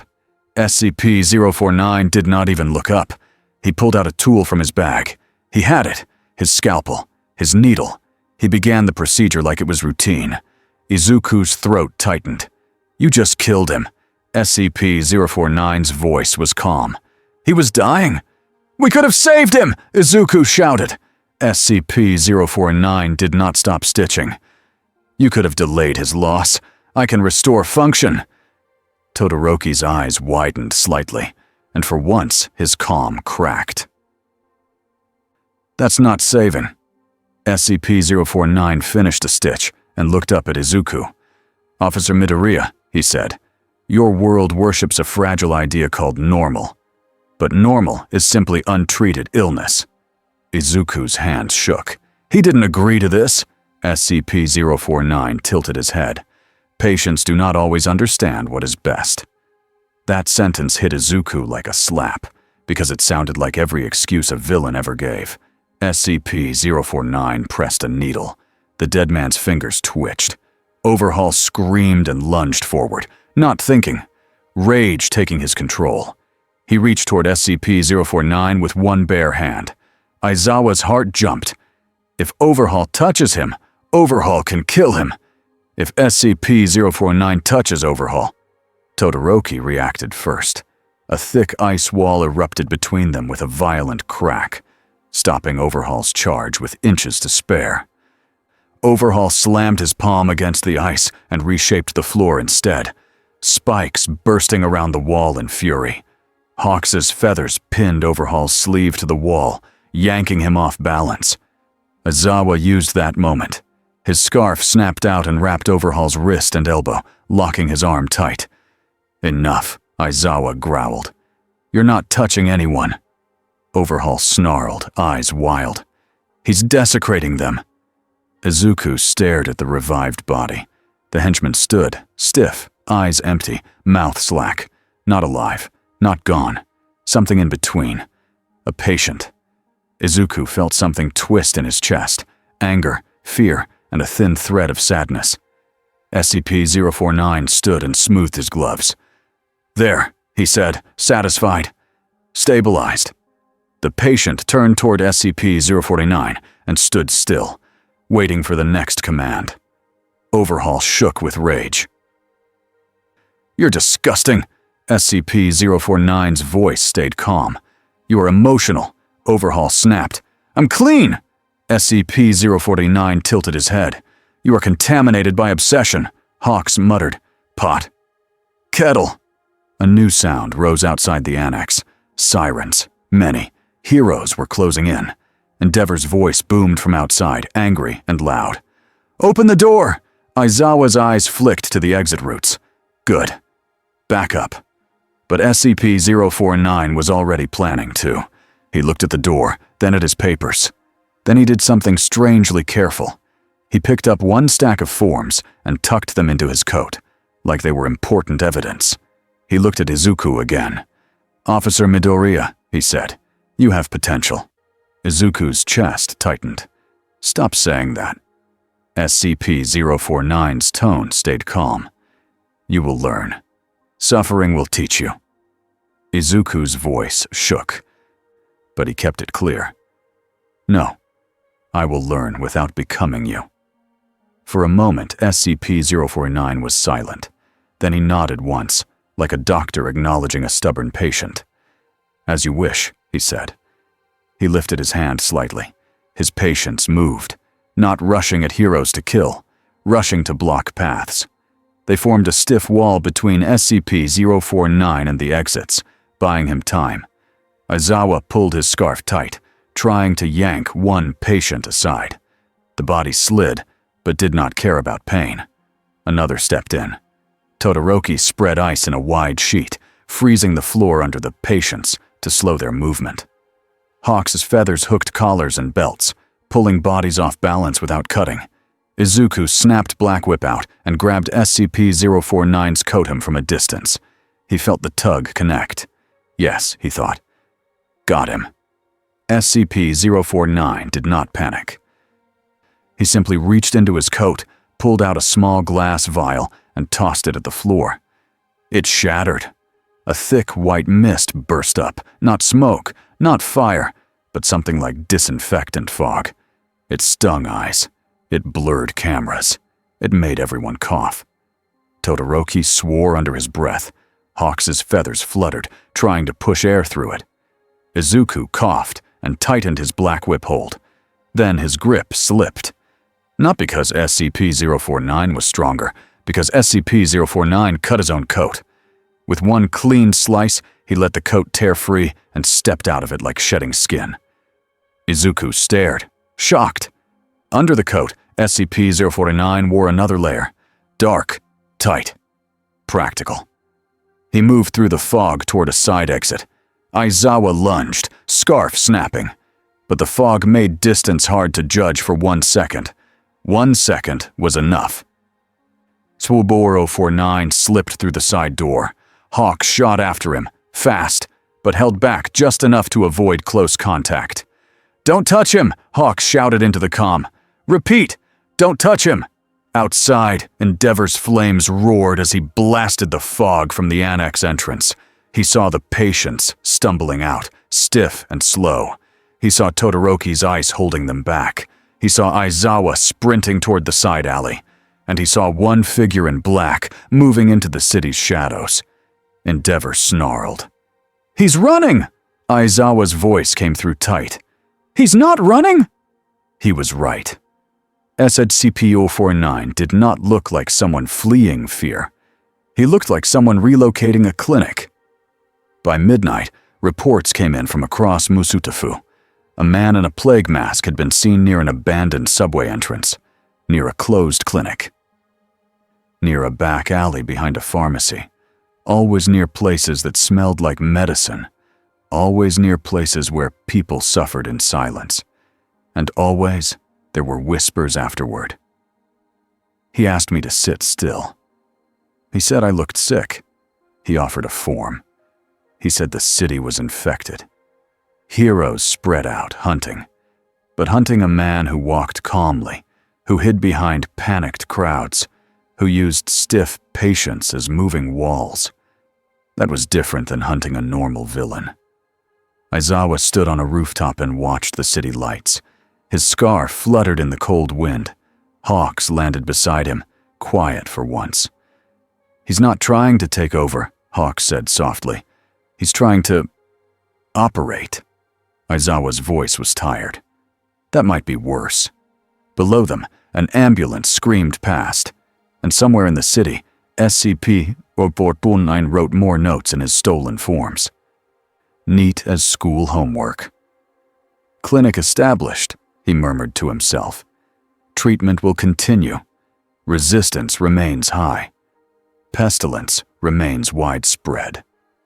He looked up at the skyline, mask pointed toward the tallest buildings like a compass. "Work to be done," he said.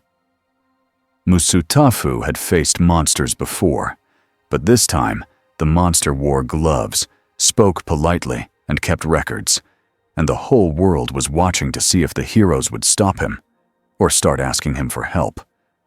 2 weeks passed, and Musutafu learned a new habit. People looked at hands. They kept distance in crowds. They waited for trains with more space between them. Some kids dared each other to say, "Plague Doctor," 3 times like it was a ghost story. Then they stopped laughing when a real hero patrol walked by with extra masks and extra gloves. The heroes changed too. At the start of every shift, Aizawa watched crews check their gear like they were going into a chemical spill. Face shields, long-range capture tools, foam canisters, drones the size of dinner plates, thick ropes meant for pulling without touching. Nezu called it No contact protocol. Hawks called it the world's worst handshake phase. Endeavor called it annoying, and then followed every rule anyway. All Might called it necessary. On the biggest wall screen in UA's strategy room, a map of the city blinked with little lights. Possible sightings, abandoned clinics, closed subway entrances, back alleys behind pharmacies. Every dot came with the same notes. Polite voice, calm walk. Please remain still. Paper forms left behind like a calling card. Aizawa stared at the map until his eyes ached.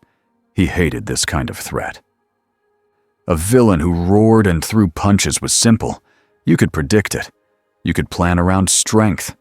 This one walked quietly and turned death into a tool. Worse, this one believed he was right. Nezu sat beside the screen with a pile of evidence bags. Inside each bag was paper. Forms. Some were blank, some were filled, and some had margins covered in neat, careful writing. Nezu tapped one page with a pen. His notes are consistent, Nezu said. He keeps time. He records outcomes. He lists what he calls symptoms. Aizawa rubbed the bridge of his nose. He's doing homework. Hawks leaned against the doorway, arms folded, wings tucked tight. He's a straight-A student, too. Leaves his paperwork everywhere. Endeavor's flame beard flickered. Paper doesn't matter. He's still out there. All Might stood near the window, thin form, looking over the campus like he could see the whole city beyond it. He isn't hiding because he is scared, All Might said quietly. He is hiding because he is choosing where to act. Aizawa's phone buzzed. A new report. A small clinic on the west side. A nurse found a stack of forms on the counter. On top was a note. Request. Consultation. Urgent. Aizawa's eyes narrowed. He's inviting us. Hawks raised an eyebrow. Rude of him to schedule a meeting without checking calendars. Nezu's smile was small and sharp. Or he's testing our response time. Endeavor took a step forward. We go. We burn the building down if he's inside. Nezu's gaze didn't move. No burning. Not in a city full of people. Endeavor clicked his tongue. Aizawa stared at the message again. It felt wrong. Not like a trap with teeth. Like a trap with a door. And doors tempted people to walk through. All right, Aizawa said. We go. But we go with distance tools only. No hero gets within arm's reach. No exceptions. All Might nodded once. Agreed. Nezu picked up one more paper and slid it toward Aizawa. On it, SCP-049 had written 3 lines in clean letters. Clinic rules do not run. Do not shout, remain still for examination. Aizawa stared at it. Then he crumpled the paper in his fist. Yeah, he said flatly. No. Izuku Midoriya learned a different habit in those 2 weeks. He started thinking about distance like it was a wall you could build. He watched training videos again and again, but he focused on something new. Not power. Not speed. Space. How to stop someone without getting close. How to protect people while keeping a no-hands rule. All Might and Nezu had allowed him to train with support gear and long-range tactics, but only under strict supervision. So Izuku trained Black Whip like a rescue tool, not a weapon. He practiced wrapping poles, not people. Pulling doors shut, not pulling enemies in. Holding a target in place from 10 meters away. And every time he practiced, he pictured the beak mask and the calm voice. Please remain still. He hated that sentence now. It sounded polite, but it meant the end. That morning, Izuku was in the training hall when All Might arrived with a serious face. Midoriya, All Might said, there is a situation. Izuku's stomach dropped. Is it him? All Might nodded. A possible meeting. Izuku's heart started to race, but he kept his voice steady like he had promised. "Are you going?" he asked. "Yes," All Might said. "Aizawa will lead. Hawks will provide eyes. Todoroki will help control space." Izuku swallowed. "Can I come?" All Might didn't answer right away. Then he said, "If Nezu approves, and if you follow one rule." Izuku nodded fast. "Any rule." All Might's eyes were kind but firm. "You do not try to save him by stepping close."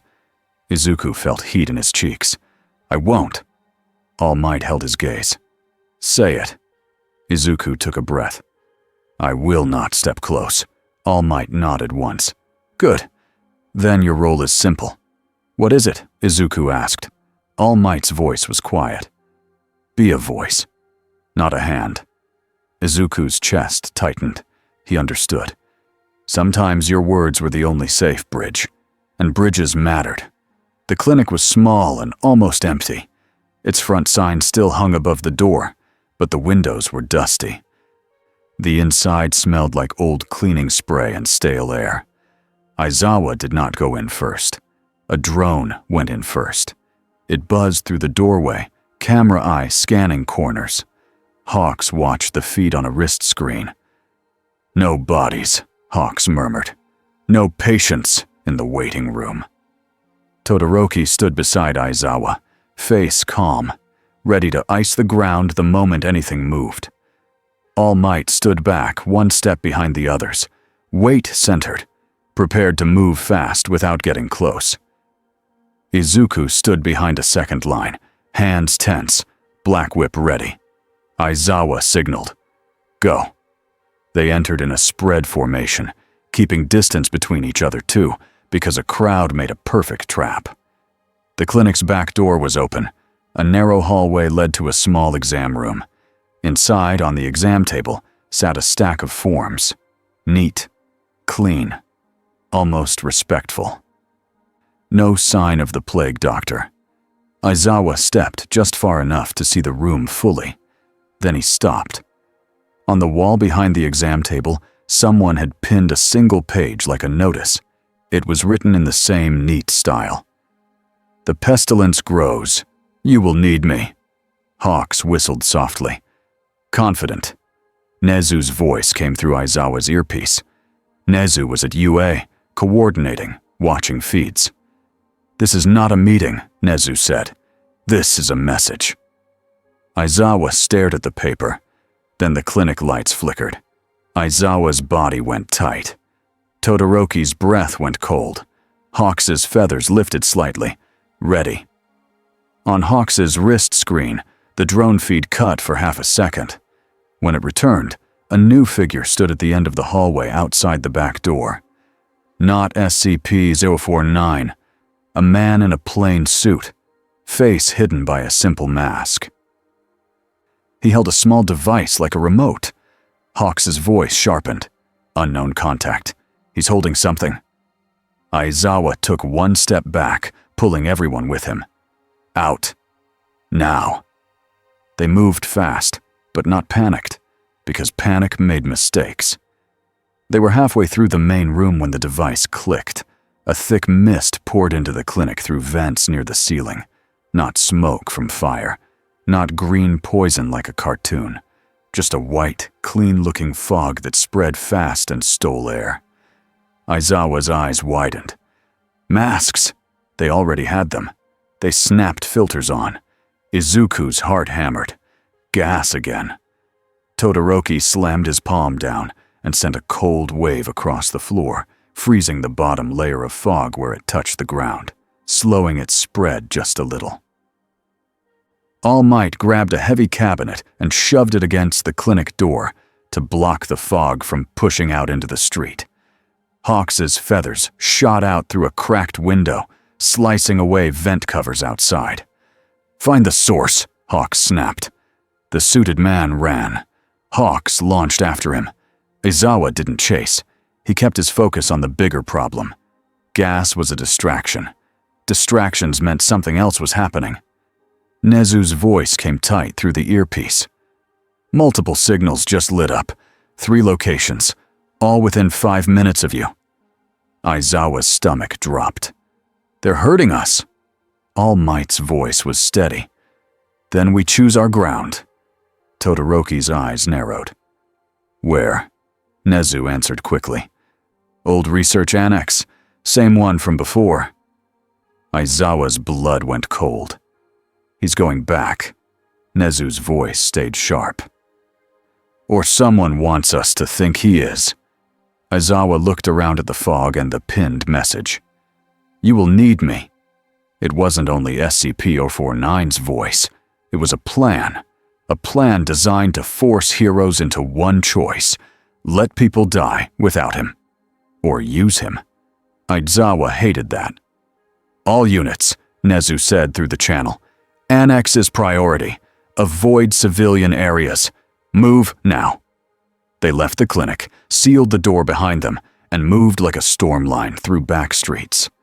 Izuku kept pace, lungs tight, mind racing. Who was doing this, he thought. He already knew the answer, even if no one said it. All for One didn't just want SCP-049. He wanted Hero Society to break its own rules. The old research annex looked quiet from the outside. Too quiet. Aizawa's eyes scanned every rooftop and window. Hawks returned from above, feathers trembling. It's loaded, Hawks said. Heat signatures inside, not civilians. Lots of bodies. Not moving right. Todoroki's jaw tightened. Patience. All Might's face hardened. Nomu? Hawks nodded. Some are stitched. Some are fresh. I don't like saying fresh. Aizawa's scarf rose. We don't let them out. They approached from two sides. Drones went in first, feeding Nezu live video. Nezu spoke fast in their ears. There's a central room. He's there. He, Aizawa repeated, and felt his throat tighten. They entered. The annex smelled like bleach and metal. In the central room, bright lights shone down on a clean space someone had forced into being, a clinic. Tables lined up, sheets laid flat, tools arranged like a set. And at the center, SCP-049 stood in his plague mask, hands folded. Around him, a ring of bodies stood still. Some were SCP-049 too, stiff and obedient. Some were Nomu, breathing hard, muscles twitching, waiting like they were on a leash. SCP-049 looked up as they entered. He did not look surprised.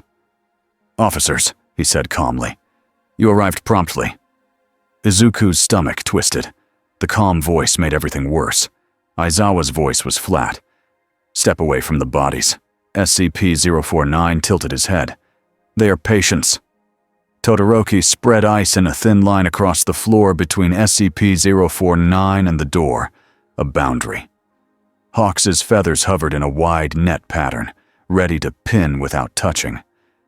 All Might stood like a wall, far enough away to be safe, close enough to be felt. Then another voice echoed through the room. Smooth, calm, familiar in a way that made skin crawl. You have a wonderful bedside manner. Doctor.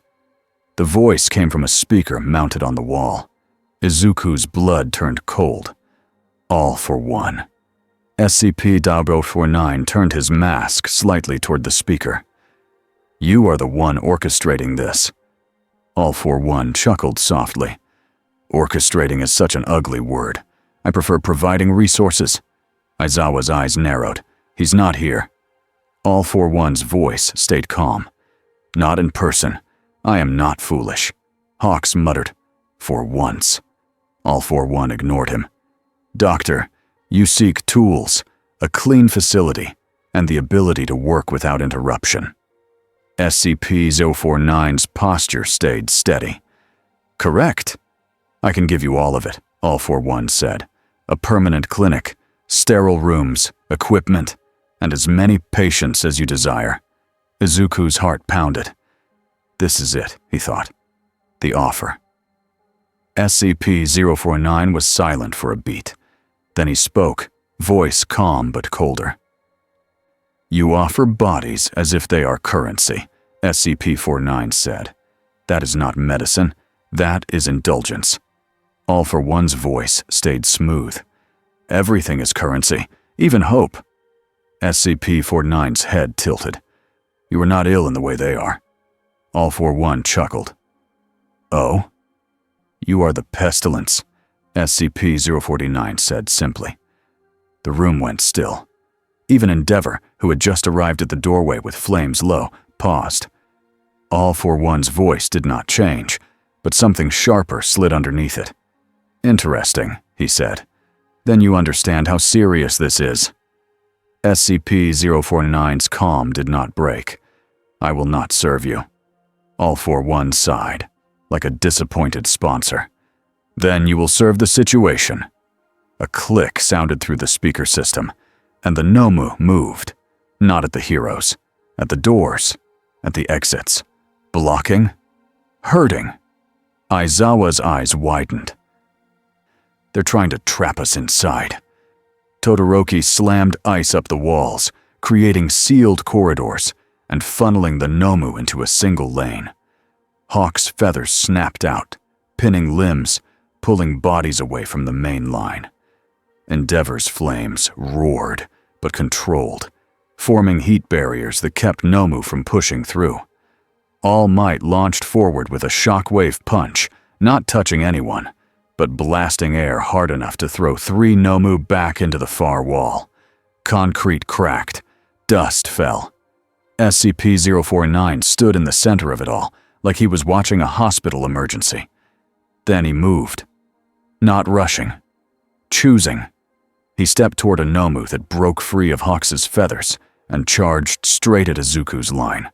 Izuku's eyes went wide. If SCP-049 touches it, it drops. That's good. But if he keeps touching things, if he gets closer? Izuku snapped Black Whip out and wrapped the Nomu's torso, yanking it sideways, keeping it away from both SCP-049 and the students behind him. Stay back, Izuku shouted, voice shaking. SCP-049 stopped and looked at Izuku. Officer Midoriya, he said, almost gentle. You are preventing treatment. Izuku's chest burned. I'm preventing murder. SCP-049's voice stayed calm. This is not a person. This is a constructed illness. Izuku hesitated. He thought of the Nomu that had killed. The Nomu that felt like a weapon. He didn't like the thought. But SCP-049 wasn't wrong about this one thing. Then SCP-049 stepped toward a fallen SCP-049 too, one that had been frozen by Todoroki and cracked when it hit the ground. He knelt as if to adjust it. Aizawa's scarf snapped out and yanked SCP-049's wrist back from a distance. Hands off, Aizawa growled. SCP-049 looked at the scarf wrapped around his arm like it was a rude handshake. This is inefficient, SCP-049 said. Aizawa's eyes were hard. Good, All for One's voice returned, smooth as oil. Heroes, heroes. You are so loyal to your rules. Let's see how loyal you are when the city calls you heartless. Another click. A sidewall panel opened. A wave of white fog poured into the room. Gas again. Izuku's heart dropped. No! The hero's filters helped, but the fog still stole time and vision. It spread into the corridor outside, too. Nezu's voice snapped in the comm. This gas is dispersing toward the street. Civilians may be exposed in under 2 minutes. Aizawa's stomach clenched. All for One wasn't trying to kill them here. He was forcing a choice outside. All Might, Nezu said quickly. We need wind support. We need barriers. Now. All Might blasted a powerful air punch upward, sending a rolling wave that pushed fog back, but not enough. Todoroki froze the fog's path at the floor level again, slowing it. Hawk's feathers beat hard, making a controlled gust, pushing air toward a vent.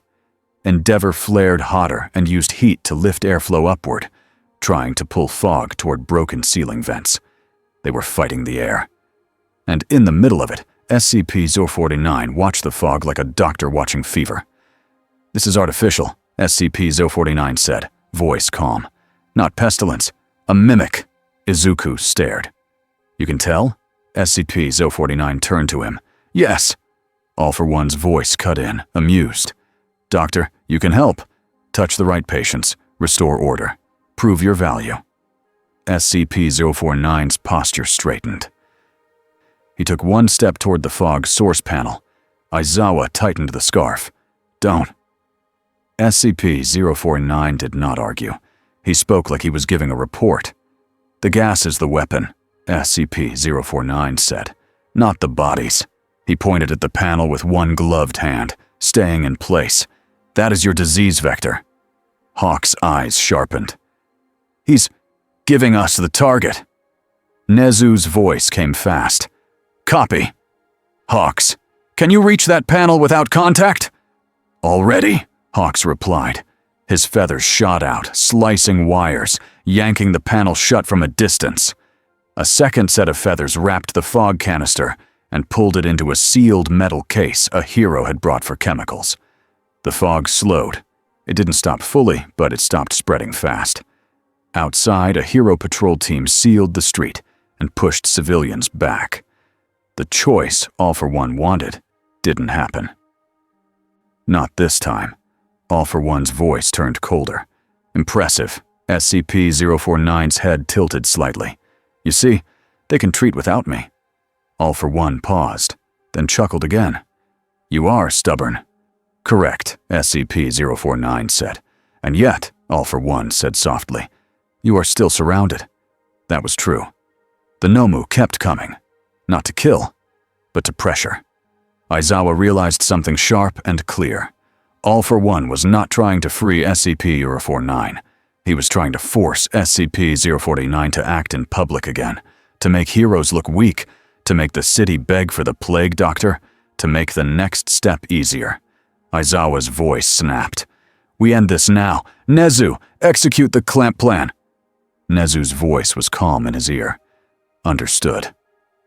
From the ceiling vents, 3 small drones dropped like heavy insects. They were not cameras. They were clamp drones. They fired sticky foam in tight bursts, not at SCP-049's body, but at the floor around his boots, locking his movement in place. SCP-049 looked down, calm, then lifted his foot and found it stuck. He did not panic. He looked up at Aizawa. This is discourteous, he said. Aizawa's eyes stayed hard. Live with it. Todoroki added ice over the foam, freezing it into a thick base. Hawk's feathers snapped into a net shape around SCP-049's arms, not touching skin, but limiting movement. Izuku's black whip wrapped around SCP-049's torso from a safe distance, holding him steady like a seatbelt. All Might moved in close enough to be felt, not close enough to be touched. He spoke, voice deep and firm.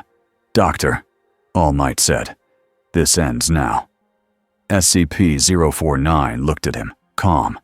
You cannot end the pestilence. All Might's eyes were steady. Maybe not. But we can stop you from killing people.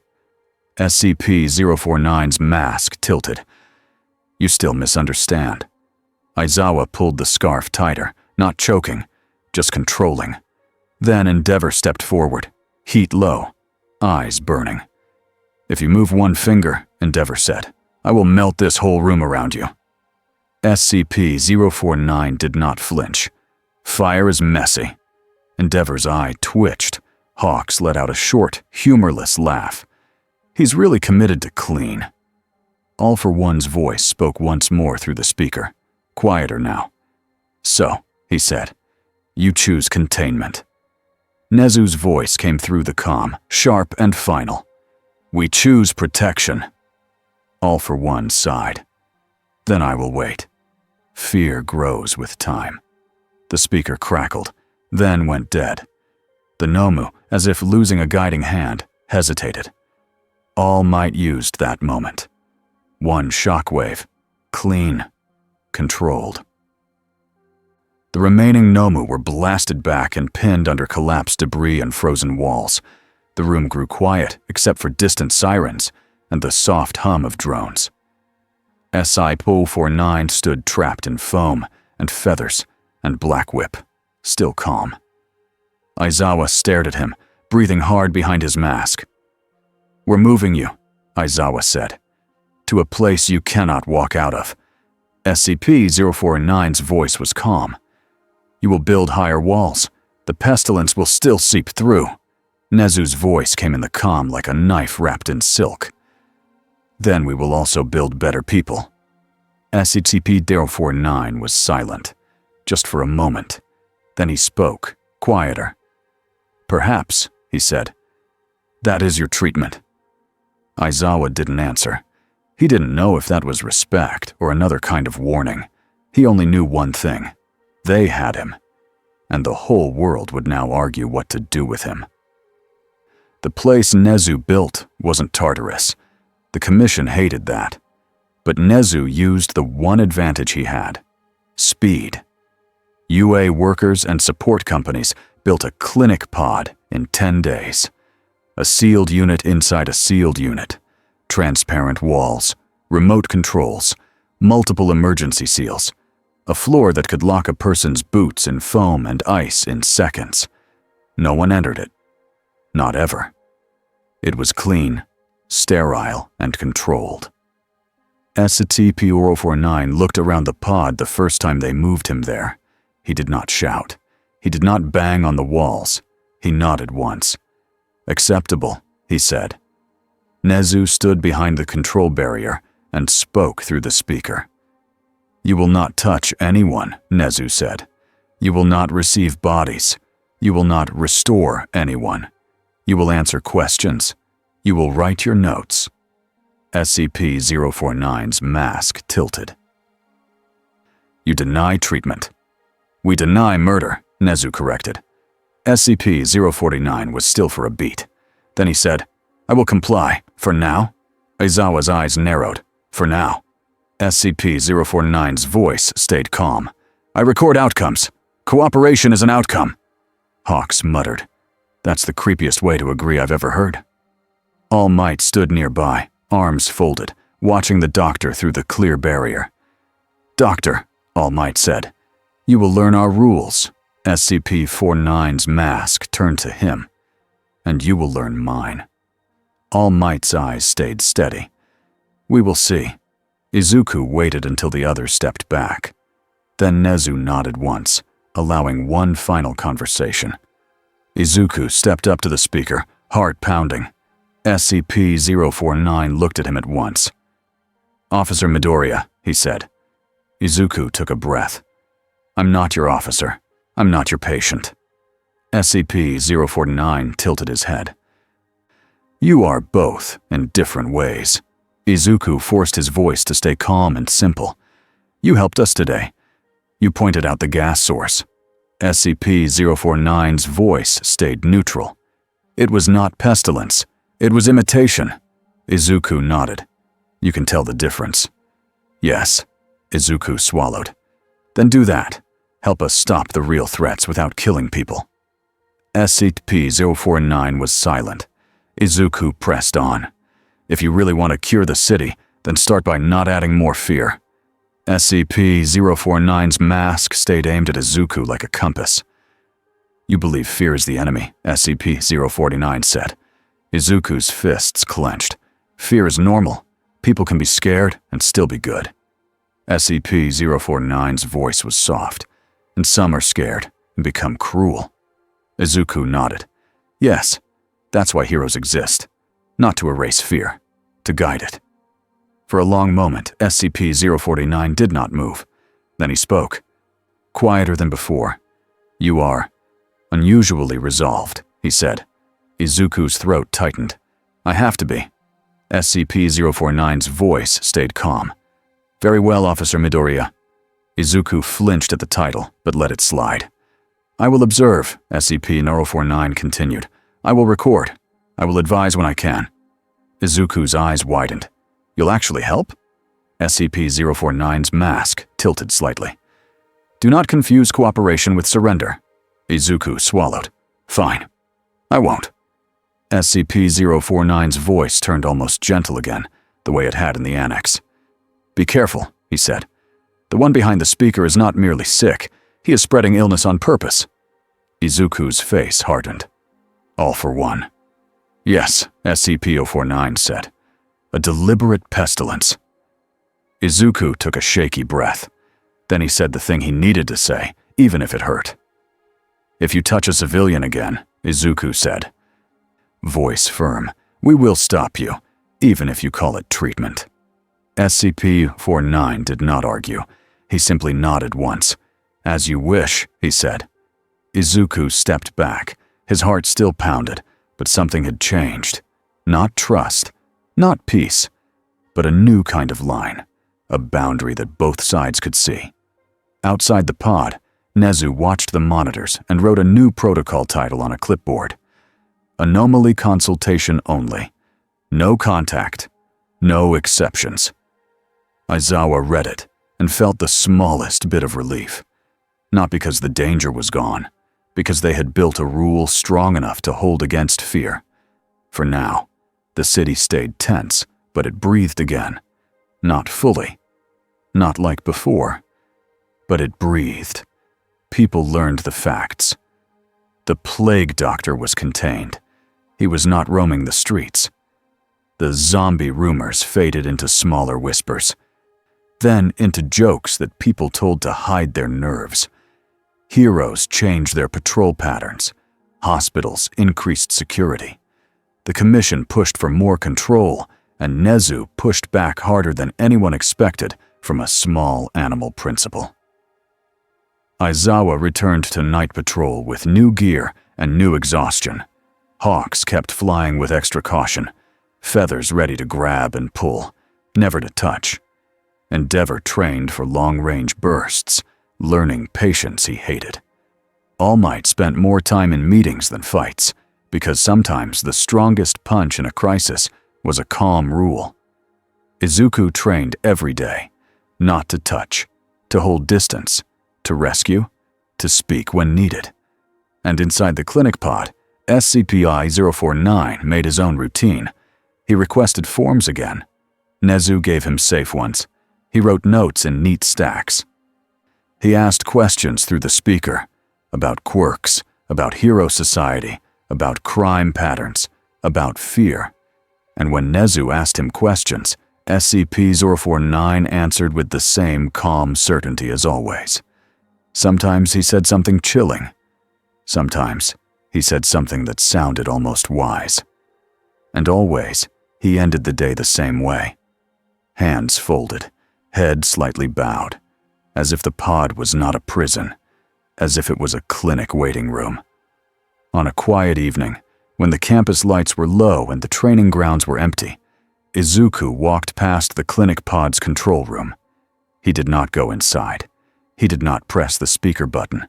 He simply stood for a moment and looked through the glass at the figure inside. SCP-049 sat on the floor with papers around him like a circle. He held a pen in his gloved hand and wrote slowly, carefully. Not angry, not bored, working. Izuku felt a strange twist in his chest. This was not a villain who laughed while cities burned. This was a threat that believed it was doing the right thing, and that meant the fight would never be simple. Izuku turned away and walked back toward the dorms. Behind him, SCP-049 paused his writing and looked up, as if he had heard footsteps through walls. He watched the door Izuku had left through. Then he looked down and wrote one new line in his notes. Officer Midoriya, resistant to fear. Possible stabilizing factor. He placed the page neatly on the stack. Outside the pod, a monitor flickered for half a second. Just a tiny glitch. The kind Nezu systems usually prevented. On the screen, for one blink, a symbol appeared. 3 words in a clean typeface. Secure. Contain. Protect. Then it vanished. The control room stayed quiet. The world outside kept moving. And inside the clean pod, SCP-049 lowered his pen, folded his hands, and spoke softly to no one in particular. Work continues, he said.